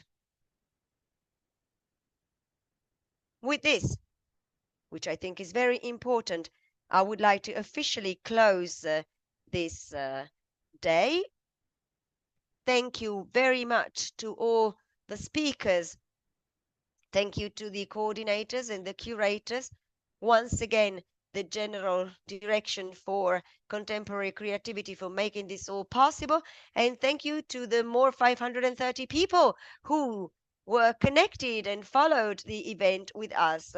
Huge success, never below the 350 participants. So thank you very, very much. We believe it's been a useful and important day for all of us. See you all soon at the next initiatives by AMACI. Have a good day, you all. Thank you.